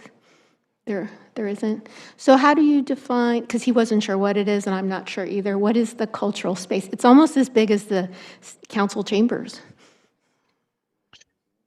Amanda, you want to take the first crack at that one? I'm sorry, I missed the comment. I was reading something. Cultural, the cultural space. I don't think we attempted to know what that would be. It'd be a small performance space. It might be combined with the council chambers to provide an even larger multipurpose space. It Yeah, might be, sorry, I'm catching on. might be a small museum. Yeah, we looked at a couple precedents of gallery spaces or multifunctional meeting spaces, as Matt said, and some of those images that were on the previous slides showed city halls with theaters in them, public art galleries, that kind of thing. Yeah, I think And reception yes. halls, reception spaces, I mean, that kind of a community gathering space or community mixed use space that could be used for if there was for a Juneteenth celebration or, you know, some event that's moving through town, just an open multi-purpose space that would require constant programming. I think it's important to say, given its given its kind of critical forward-facing location. I guess because we're missing so much history in our downtown, and it feels like just to say this is for cultural functions or programs and not mention history in that conversation is sort of a missed opportunity. A lot of downtowns like Campbell have a history museum near City Hall, or they have a visitor center that sort of tells their story. And I feel like if we're going to dedicate a cultural space, that HLC or the history of our town needs to be showcased there, if nowhere else. I mean, it's so important that people come to Santa Clara, go to the downtown, and wonder what they're going to be like. How do I find out about this place? That makes total sense to me. We don't have it now, but if there's a need for it in the future, obviously it's on every single one of these design concepts. There's some space for cultural space. I like the idea, but I just want to make sure that history is a history museum or some kind of center where we can get to know Santa Clara is included in that, or some kind of verbiage that mentions that specifically. It's very valuable. The whole reason we're doing this is because we lack a place to talk about our history, and so there it is. It's right there. So just want to make that comment, but job well done. I think all of them have great detail. I do like the blended partnership, though. So if I can just touch on that, Anna, I agree with you about the history, but I also think it's vitally important to blend that history in the entire downtown. Let's not just give it a little space and say, here we are. We had talked about public art, we talked about facades, we've talked about using alleyways, so making sure that history is throughout our downtown and not just in one location. Agree. Yeah, thanks for bringing this up. I know that we had something in the precise plan about a certain amount of downtown being dedicated to public art and culture, but we really have not, from a cultural commission standpoint, we really have not discussed whatsoever having an enclosed cultural space that might need to be curated or have rotating exhibits or anything like that. Although it's appealing to have that right next to the entrance to City Hall, I'm a little concerned about having it off the beaten path like this for the rest of the downtown visitors. So I would be interested in knowing what kind of precedent you saw that had you dedicate this 80,000 square feet within the City Hall complex. Yeah, good question. I think just one thing that I would say is that we would not want this to be built in isolation of blocks A and B, because then it really would feel like it's off the beaten path. So I think that the natural flow of phasing suggests that blocks A and B would be developed first so that you are populating that path along Franklin Street, and then this would be the next logical piece, and then from here you have the final connection down to Franklin Square. So I think for this to go first and to be sort of buried in the downtown planning area that would be tough to pull off. I know this is a sensitive topic after my rantings the last couple of meetings, but check out Winter Garden, because they have their predominant art gallery right there. So it's right as you walk into City Hall. Bless you. I kind of like the idea of having that flexible space because it can be that community room we are always looking for. It could be like a pop-up space for small businesses. Like if the city has a little bit more control and it's not competing with this space, because I just feel like council chambers is always busy with all the meetings and everything. There's always that spill out space, or like, I wouldn't mind putting up big screens and watching football or some sports. Like it can become that youth space we don't have where, youth feels safe, teenagers feel safe to come in. Like, so we are like in our programming, as I'm traveling more and more world, we feel like the families and youth are usually forgotten, like the safety and leaving. Like I wouldn't mind my teenager like left here while I'm still having a peaceful dinner. So there can be some of those soft programming spaces if they're available, then we can use them, and it's good to build that in this infrastructure, spatial infrastructure.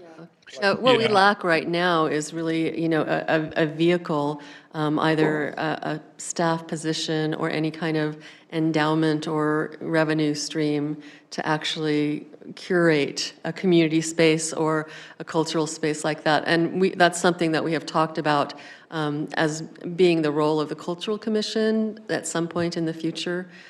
So I think that the idea of this cultural space, while it's really appealing, I'm not ready to commit, to having it be in any of our choices right now, just because it's not something that we as a city or as a cultural commission or as a historical, or we have a museum already. We're not talking about relocating that. So, I am trying to wrap my mind around how we would use that as a cultural space, and if it's, why was it inserted into the City Hall footprint?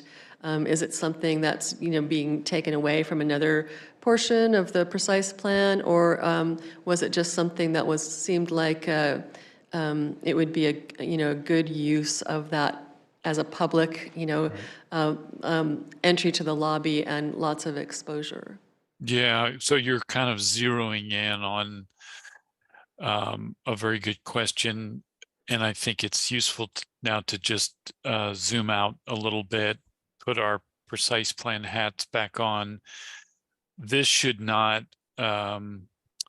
displace or overshadow in any way the multi-purpose community space that I still think we're prioritizing in Block A, facing the Arts Commons Plaza.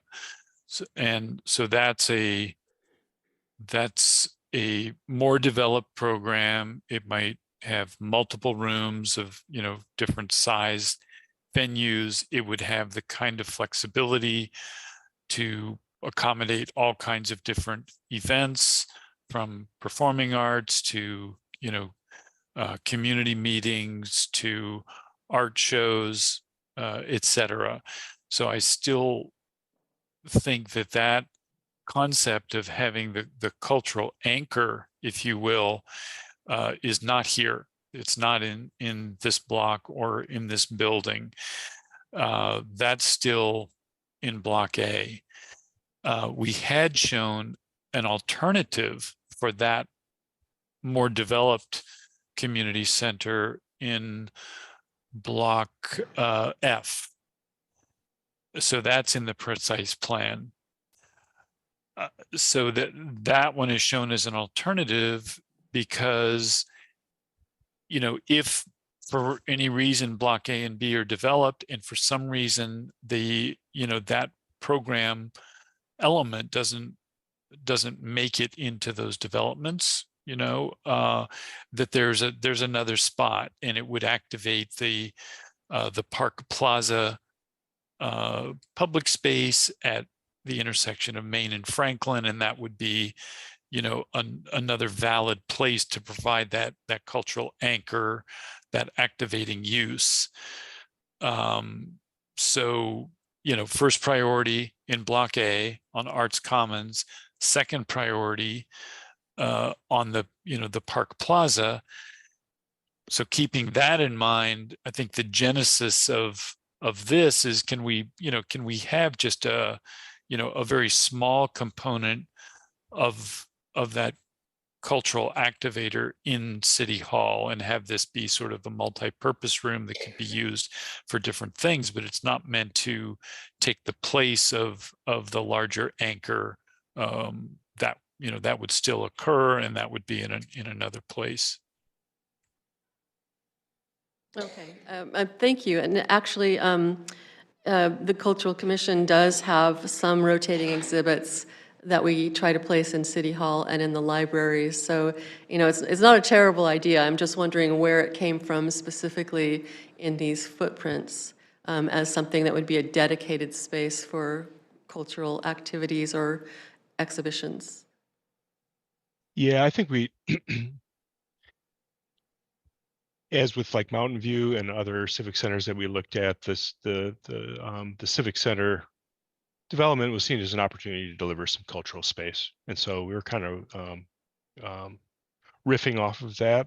Okay. And didn't have any specific use in mind. In fact, viewed when you think about the blended partnership scheme, one could imagine the city and the private developer actually working to see what nonprofit, venue would appreciate a space like that, and to cultivate it and attract it into the development. And so that's as far as we've taken Well, it. that's fair. That's fair. And I'm not opposed to the idea. I'm just wondering, if we were going to be accepting some kind of trade-off here, or trying to understand where the idea came from, because in some ways you were giving us more than what we asked for. And I think maybe I think maybe Susie really described it in terms of being, it's a space that's just very flexible, that it can accommodate a whole range of different things, but that would take programming in order for the tail not to wag the dog on this scheme. It might be that we just need to size that more modestly, because I think when you start to see an 8,000 square foot space or larger, it starts raising all kinds of questions as to, is there the infrastructure in place to program a space like that? So I think this is actually a really good discussion. We should take this back into our team huddle, and it may be that we just want to downsize that a little bit in these schemes. Yeah, really no harm is done, in adjusting this assumption. It's a constant, so it really doesn't affect, it doesn't favor one of the options over another. And it's a programmatic item that could be taken out or added at some future point when there's an actual solicitation to as long as it's not a trade-off for something else, or it doesn't impact whether or not City Hall will fit in that footprint or anything like that, then I'm open to it. I think the decision around it is way off in the future. It arises at the point where the city is really serious and starts to really describe exactly the programmatic pieces. Okay. I was going to say the lobby itself also has a potential to serve as cultural space, not all the time, but for events, gatherings, and particularly when we're looking at a large volume like we're showing. I mean, it really can be flexible on its own, even without additional space.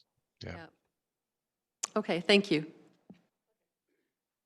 I think just kind of one quick thing going back to the parking. I have not read the precise plan in the last few very recently, but it will be just a good idea to remove the word parking minimums from the precise plan and just say these are recommended parking ratios.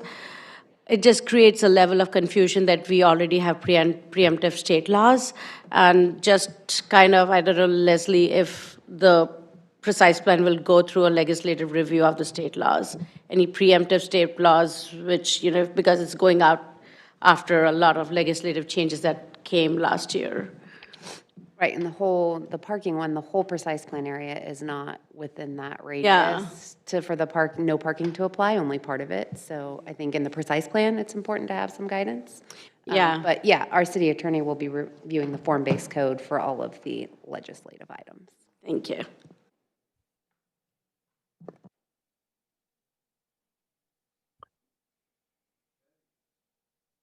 Great. These are excellent comments. So I think I'm hearing, generally this range looks good. We might, fine tune a couple of things like the cultural space, but that these are a reasonable range of 3 options to go into our financial analysis. Is that a fair statement?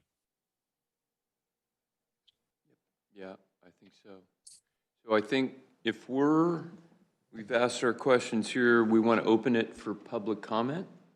Correct. So is there anyone in the public that would like to address the task force on this item? We've got a show of hands here. Anybody online? No one online yet, but if you want to let the in-person. Mary Grizzle, you may approach the bench. Hi, everybody. I really like what you showed today. You put in a lot of work, and I thank you for that. I do have a simple question, and it regards to parking. Why are there 2 parking places? Why can't we just have one major parking space? It's not for everything, for the whole downtown. I mean, it's only 10 blocks. So I don't understand why we need 2 parking spaces. And the other question I have is probably for the city, and I too am interested in what Dan brought up as far as the original, I think the word contract, the original contract between the city and whoever sold them, is that, does the city own the property? Can you sell the property? I'd really be interested. I think the public would be interested in that as well. Thank you. Mary, can I take a first shot at answering your first question about parking, and then we can shift over to the city staff? We were trying to create schemes here that could be directly compared one to the next, and critically that we could understand what the cost would be just to provide the functions and the parking that would need to serve the civic uses and the other uses that go on that block.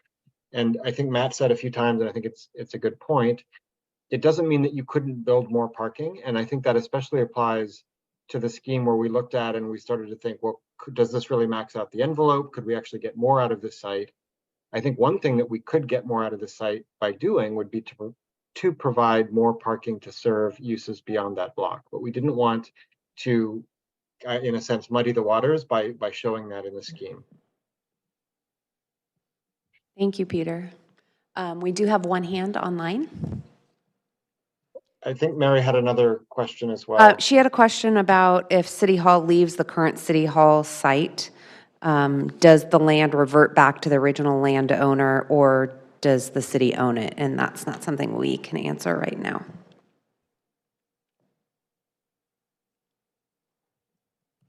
All right, Skip, you should be able to unmute yourself and speak.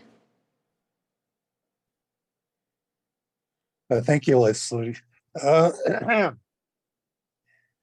A fascinating meeting. I agree with Jim wholeheartedly about 2 of the main considerations that I've always had. One is, how are you going to start downtown? Get it started and it'll all come together. So how do you start it? And number 2, are you putting all your eggs in one basket by saying City Hall should be in part in Block D? I was hoping after all these years, I remember Anna Mary and I and others met years ago with representatives from the courthouse to discuss the courthouse property. And it's very sad that no progress seemingly has been made in the direction of the city purchasing or exchanging for that state-owned courthouse. With that in mind, I think in the last meeting 2 months ago, WRT made it very plain that they wanted alternatives. I don't see any alternatives. If the courthouse property is not purchased or exchanged by and becomes city property, then logically it would a city hall would be put in blocks A or B because the city owns most of that land in blocks A and B. Now I understand the university wants to control those 2 blocks and have a lot of say in the 2 blocks. I understand the university, and I understand Bruce Butch's concern about the university's control, what they can control over those 2 blocks because they're right next to the university.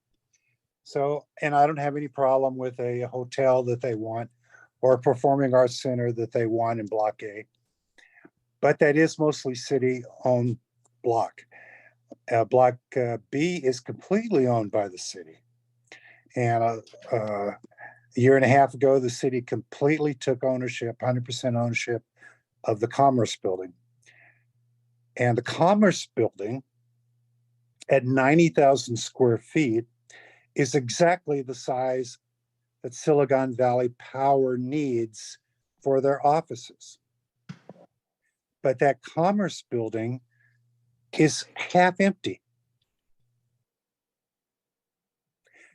And the city is paying, or the Silicon Valley Power, city, same thing, city owns Silicon Valley Power. Silicon Valley Power is paying $750,000 a year for the offices at the corner of Martin and Lafayette across from Home Depot.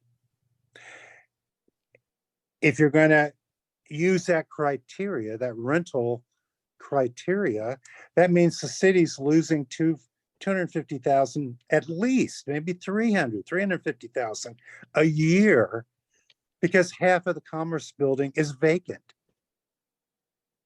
That means the city, the citizens of Santa Clara, are paying over $1 million, maybe 1.1, 1.2 million every year because Silicon Valley Power is renting office space from private individuals.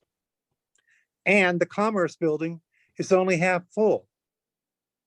Now the city owns the Commerce Building completely, and it's an all office building. And the city and the citizens of Santa Clara don't want to be landlords. That's not the proper, it's not proper for a city to be a landlord of 100 different tenants. So it behooves, the gods are telling us, seriously consider moving Silicon Valley Power into the Commerce Building.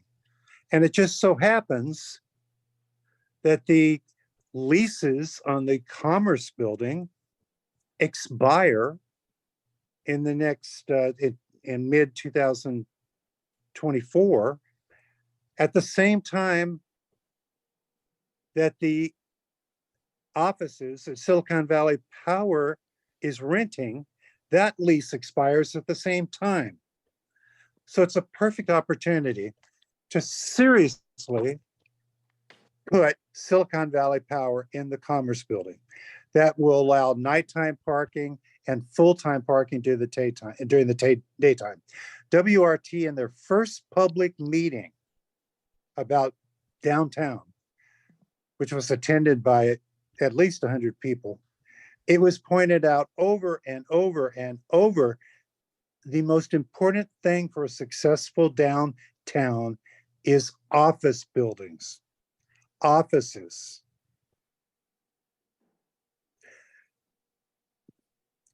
So that's, And I understand Butch's concern and the university's concern. They want retail on the bottom. The Commerce Building has great space for retail at the bottom. B of A used to be there. It's got tall ceilings on the bottom, and even has a rear section, which could be a corridor, like WRT was, XRT was talking about in Block D. Even has a corridor that could be created between the public garage. And the public garage likewise could be all retail on the bottom, especially for small shops, small little restaurants, coffee shops, donut shops, yogurt shops that the students want. And the students aren't going to go deep into downtown. They're not going to go 3 blocks, but they'll go that first block. And that's that downtown floor, street level is perfect for those kind of businesses. Hey, Skip, we got it. Now the problem, well, Skip, we got to You're do gonna it. cut me off, We got to, Dan? no. We got to do a time check. So let's wrap it up. I didn't know we had a time check. Yeah, I want to go home. So let's Well, let's I've been wrap her up. listening to you guys for an hour and a half. I don't want to go, I didn't want to listen either. Well, Skip, the beauty is that they're doing a study on this. So they're doing a feasibility study, exactly what you're saying. So it's processing towards that.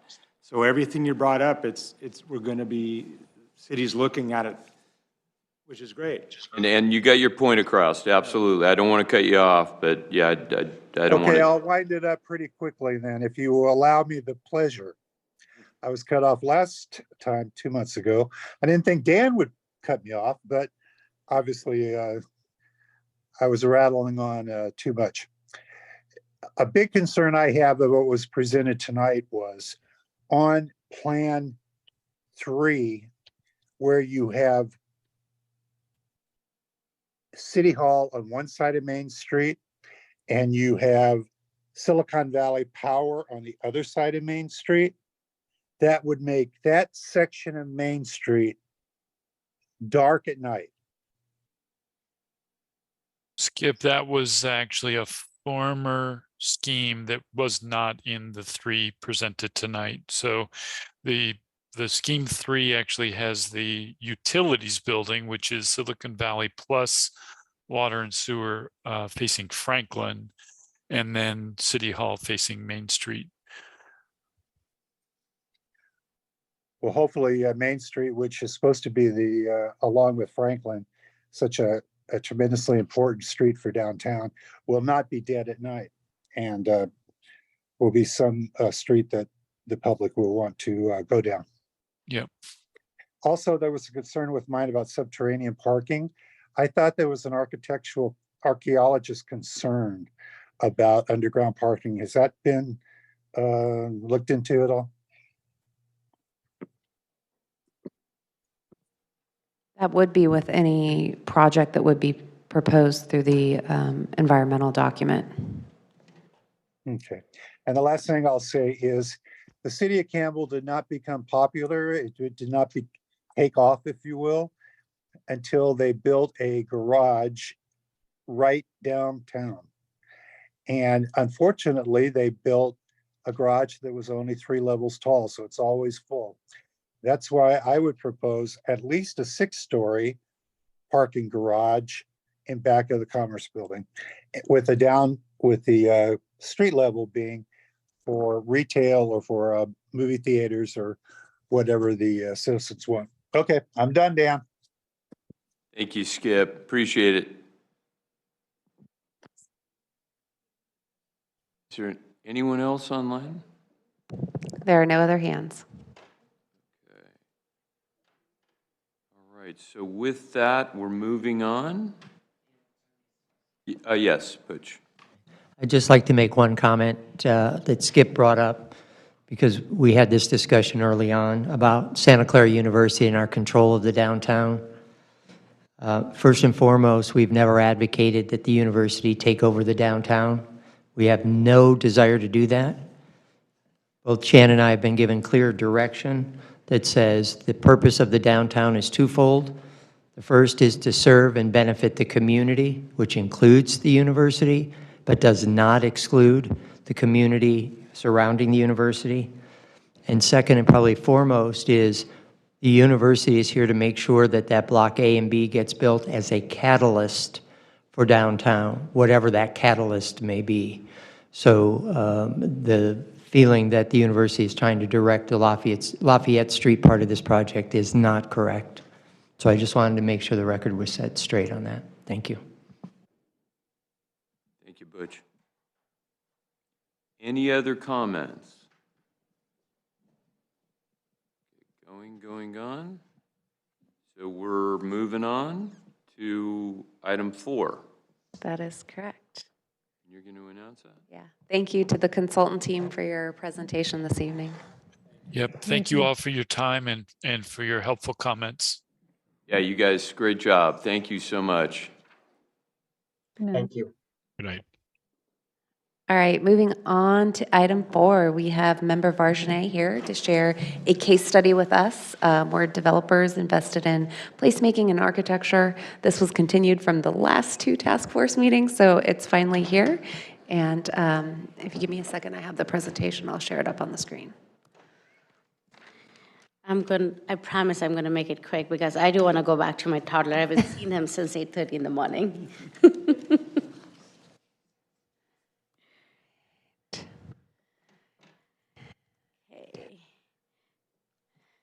So this is a real-world example of a lot of things that we have been talking and wanting in our downtown, and I just wanted to share because it has so many parallels to our own site and context. So this is, we can go to the next slide. This is 2020 Park Burlingame. This is a project under construction right now. It is a commercial building with retail on ground floor. It is in downtown, really inside the downtown of Burlingame, and also a TOD because it's so close to Transit, El Camino, and Caltrain, so it's very, very similar in those terms. There was a specific plan like ours, and there's a form-based code, and this project is following both of them. There is a very high component of historic preservation. There are development standard variances and public-private partnership, shared parking, development agreements, and it is changing a lot of language, the way people are seeing height and density in a very historic downtown of Burlingame. Next slide. So the project is being developed by 2 developers, Ceres Regis and Dorstad, and I kind of particularly brought this case study because we were looking at kind of new architecture and where private developers are really trying to partner. What are the good developers? I know Adam brought up no developers want to do things, but this is one good case study right in our backyard where people are coming together to create good places and a good project for all. I think one thing I would like to mention, good projects come out when developers want to maintain the ownership than just selling them at 5-year, 10-year. So really depending upon who the developers are and they like to maintain a long-term portfolio on the building, they will do a good job of it. We have Garden City and DevCon as construction, but the biggest aspect of this project site, it was an old historic USPS post office that was sold, and a normal person who had $4 million in his back pocket, tech person got the site, and then the developers went in and got the site from them. So it was the post office was sold through an auction. And went into a private entity's hands and then went into a P3 after that. So it was completely private and went back to P3. It is about 18 months of entitlements, which is important because it was following the precise plan to the point it would make it feasible, and then it's a 2.5 year of construction. So a 4-year project can be a reality. And this is all through COVID too, because it's getting completed in January of 2024. So it was mostly through COVID, and community came together through COVID. Site area is very similar to a half a block on our project, 55,000 square feet. Our blocks are about 90,000 square feet. There are 2 levels of basement parking that I would suggest, 6 floors of development above, very similar to our Mossing, and entire car parking is a shared parking. scenario so that, like the way the design worked from the starting, they wanted to do a shared parking. It wasn't a negotiation thing. Next. These are just some examples of how the graphics looked in the precise plan compared to the end product. I thought it would be interesting to go back, look at the precise plan, what the consultants proposed, and they were proposing to fully rehabilitate and preserve the post office building in place, but the building stayed empty for about 10 years after sale, until the developers brought it and did propose this project on it. Next slide. So this is the historic post office before the development, and then when you see the rendering above, it's that corner thing that is the preservation piece. So preserving the historic post office helped developers get two variances. One was reducing the parking ratio, and then they got additional height, 2 floors of height, additional height, but did not get any extra volume. So they could preserve the volume of the post office because they could build higher. So there was no extra FAR, but they just got higher height because it was a 3 to 4 story building height, and they went up to 6 stories, plus the parapet and all makes it much higher. The post office was, I can go over the post office and the other thing, but it will be rehabilitated as a very fine dining F&B. It will share all its MEP, all its infrastructure with the main building. So it will be fully integrated into the main building, won't be like a standalone rehab project. And actually the back of house of the kitchen and everything is actually in the main building. I toured it, it's really incredible. Next slide. So if you can see on the first image, that's the actual post office before going into construction. And through the EIR and all the historic report, they found out just the L shape is the historic piece. The things in the back, the big rectangle is not historic, and it was the sorting house built much later. It used to be an open air, like more of a shade structure, but it was made into a permanent building much later. So they preserved that built piece, and they actually moved the whole building, the preservation piece, on site and preserved it for 2 years through construction of the rest of the building to be moved back. But the design really evolved around that whole, where the original post office building was, and you can see in the last drawing how it will be moved back to its location. And it was a very costly process, but for a developer to come and do it for the community is incredible. And especially it wasn't a P3, they bought the land from a private entity. Next slide. So this you can see how in the rendering the whole plaza, the whole F&B and the terrace is maintained also, and they're doing new ADA stairs and ramps to connect, because the stairs, and they have the flag thing, the flag staff, and it was historic, so they didn't want to change the patio of the porch of the post office also. So all of those steps and everything is preserved in place. This is the indoor inside rendering of how the main gallery is preserved. Next. This is also like, so they also had a town square as part of the precise plan, and something that came as the developer was doing the design that the town square wasn't the most, we can go to the next slide. The town square, you can see the dotted line in the first image. That is the actual footprint of the garage, and that's how they could make the garage very efficient. And that's where the public-private partnership happened over that piece of land to make the garage more efficient. But in turn, the developer said, we're going to give you shared parking. We're going to build this parking, and the actual town plaza was a city-owned parking lot. So they also negotiated using that space for staging for 2 years because they had to preserve the post office and they couldn't move it off-site anywhere else. So this, just the whole project was a great, what the developers said, like amazing communication between the planning commission, the city council, and the city staff that made it happen. And then the city at the same time ran parallel design process for the plaza. And the developer is going to pay a $2 million fee into that process for getting that easement and other aspects of the plaza. Next slide.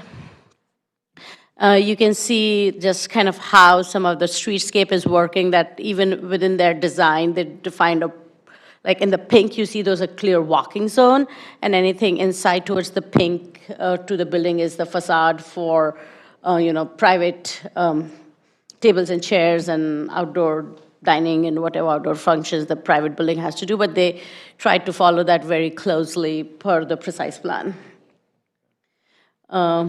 So they initially proposed a very historic architecture inspired an Art Deco from the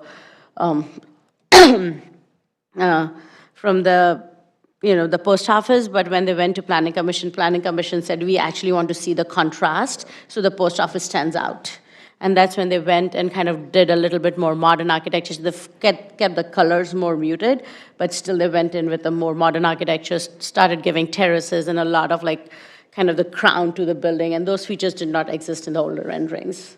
And they actually went and hired an architect who could change the architect for just the facade, who could deliver something like that.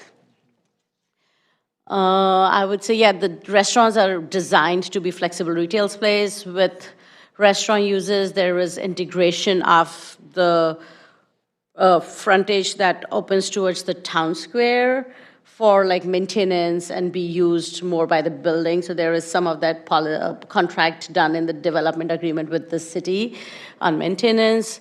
There is parking entrance only on one side of the building. Other side is completely pedestrian based, and we have some of those like Franklin Street being more pedestrian and Homestead and Benton being more car heavy because you need to service the building. That's just a reality.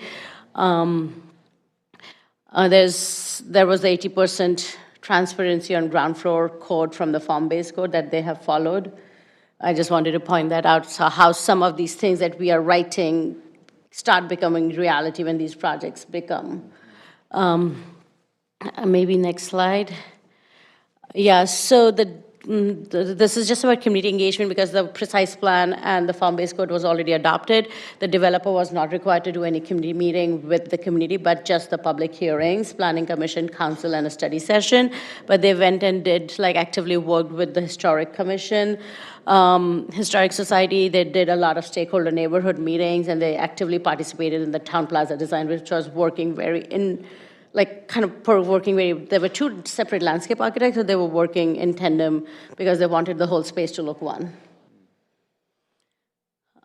So this is kind of the end, with the community benefits. They did pay a $3.5 million fee towards affordable housing. That's what the fee structure is there. They paid $2 million for the capital improvements of the plaza. The parking exists there. The retail spaces are also subsidized for first 5 years. If it's a smaller business, but yeah, if a Chase Bank and Wells Fargo comes, they're not going to subsidize it, but they have created some criteria for subsidizing through city program. There is, of course, historic preservation, and now what's happening is all the plaza retailers which are backing to the plaza, they have actually started opening.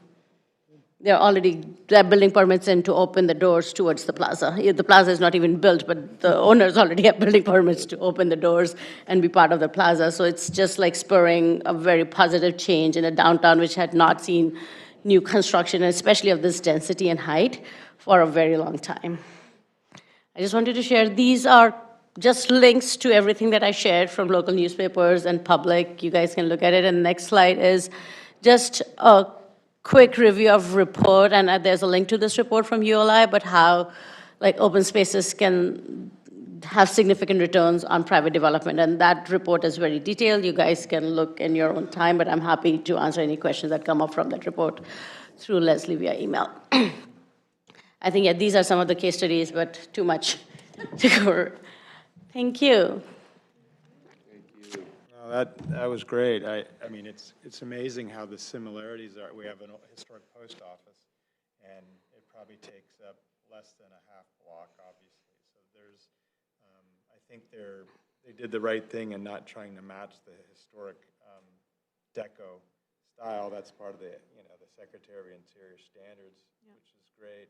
The architectural, I think there are some good elements. I'm very picky on how things interface, but that one corner brick building I thought was done really well. The problem is how that transitioned to the taller thing just seemed a little disjointed, but it's just neat to see how you know, I can only imagine some developers are gonna, you know, look at our precise plan and form-based code and poo-poo it.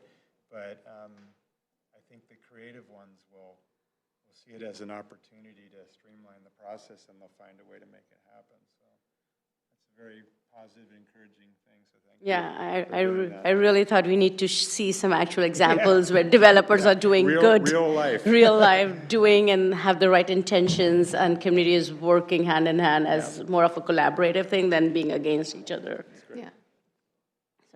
Case study. I like the fact that you brought up that they subsidized the retail for 5 years. I know Santana Row did that initially, just to entice people to come and, you know, open their shops there. So I think it's a very important thing we need to do to jumpstart our downtown, absolutely. I got to add to that, and I think I've said this before like 8 times, but what Santana Row did, the empty apartments up top, do you know this? They went 6 months and gave them to artists to display their art. So you'd go in each apartment, and the artists were incredible. So, you know, as they were leasing out these properties, not just the downstairs, but upstairs. The art was on the wall, but so they're still you had- open to try to rent them, but the art was I mean, integrated into the staging. Yeah. The stage, yeah. So you had, That's cool. Yeah, it was great. It was a great thing. So a couple follow-on questions. How close to transit is that example? It's less than half a mile. I think it's just quarter mile. It's 2 blocks from El Camino, and the blocks are much smaller I there. got to study that. So Yeah. Anything on loans or Fed loans, anything? No, there was no grants. At least I know it was mostly commercially funded and equity funded. It's a commercial project. There's the public-private partnership mostly is around the town square and the preservation piece of it. It was, for me, it was incredible to see a public property got sold in auction as a surplus land. And the community thought they're going to just lose it. Someone is going to come and bulldoze it. And then these developers were ready to work with the community and bring all the goals that they had written down in the precise plan and form-based code. That's a great example. They had the city at heart. And it's all I know, it's like all privately funded. So it's all private money. Yeah, they did. Yeah. So was it one developer in that? The two. Okay. The 2 developers, they partnered to do the whole project together, Doorstart and Sarah Regis. Is one developer like heavy on commercial, you know, do they have a specialty different? I mean, Sarah's, from what I know, Doorstart mostly do commercials. Sarah's Regis do their own projects, and they also come as developer for fee. I mean, Sunnyvale Downtown they kind of picked it up from the last developer when they left half foundations done. So they do it. They have a bigger portfolio, a very mixed-use portfolio, Sarah's Regis. I was hoping to call them here, but the things got moved so many times. And I was like, I'm not even going to ask them. They could have answered more questions. But they're very open. I'm happy to send questions to them. They were very happily sharing a lot of information that wasn't publicly available on some of these things when I was preparing the Last slide. thing, form-based code, when did that go into effect there? It went with Precise Plan, I think, few months after Precise Plan. About 2018? I think 14, 15. Okay. I should have those dates. The links are there, but I think it was old, and they were not seeing a lot of movement in the downtowns. There is one building right across this building, which is pretty ugly, about 4-story, and like it's kind of a pastry box. And the city wasn't very happy with it, so when this project came, it was a lot of anxiety. Plus, they navigated the whole process on Zoom and through COVID, and like meeting in the park, meeting on the train station, kind of outreach. But they were not supposed to do, not required to do all of that, but they still did at least 6 meetings with community, not beyond the hearings they were required. Letitia, do you have any numbers about retail numbers? What kind of revenues they're generating with this revitalization? Till I prepared this presentation, they hadn't leased out any spaces, but they were in conversation with a bank, and they were trying to finalize that F&B retailer in the gallery. But they also have something I forgot. They have a mural on the wall which was an old mural that was on the train station that got plastered over. So they're going to replicate that more as a ceramic mural, and they're using like local artists to do that. And they are also, some of the plaza is, the way it's being designed, not just by the developer, but by the city, it has hookups for food trucks and candy carts and all of that. So they're kind of trying to just have a permanent, like a candy cart that rings the bell and kids come and play and get their ice cream. But they're thinking actively about that. They still, I'm not sure if they're leasing the space right now with all the commercial real estate doing so badly. So. Any other comments? Open it up for public comment. Anything? Any hands? There are no hands. Okay, now what do I do? Okay, so, no, I say moving on. You can move on. Thank you, Atisha. Welcome. You can move on. I guess general comments, is there anyone that would like to address the task force on items that are not on the agenda? How'd they do there? Very good. It was in green.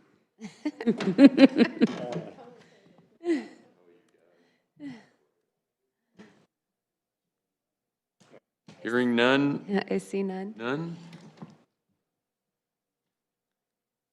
Nope, none. Okay, all right, moving on. So staff report? So I have one item to report. Our environmental impact report is in public circulation currently, and that is circulating. It started circulating on May 31st and will end circulation on Wednesday, July 14th. The information, document itself and the comment period and where to comment is all on the Downtown Precise Plan website. Great. Okay, great. And then I say moving on again.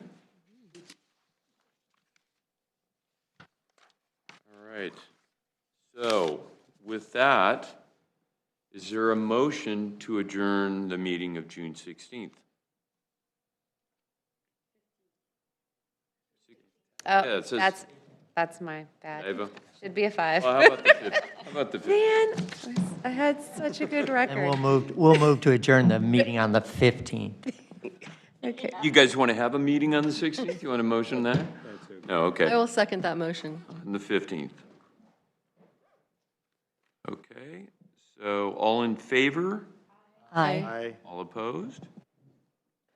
And the motion carries. The meeting is adjourned to the next regularly scheduled meeting on July 20th, 23. Thank you all. Thank you. Sorry about the flub ups.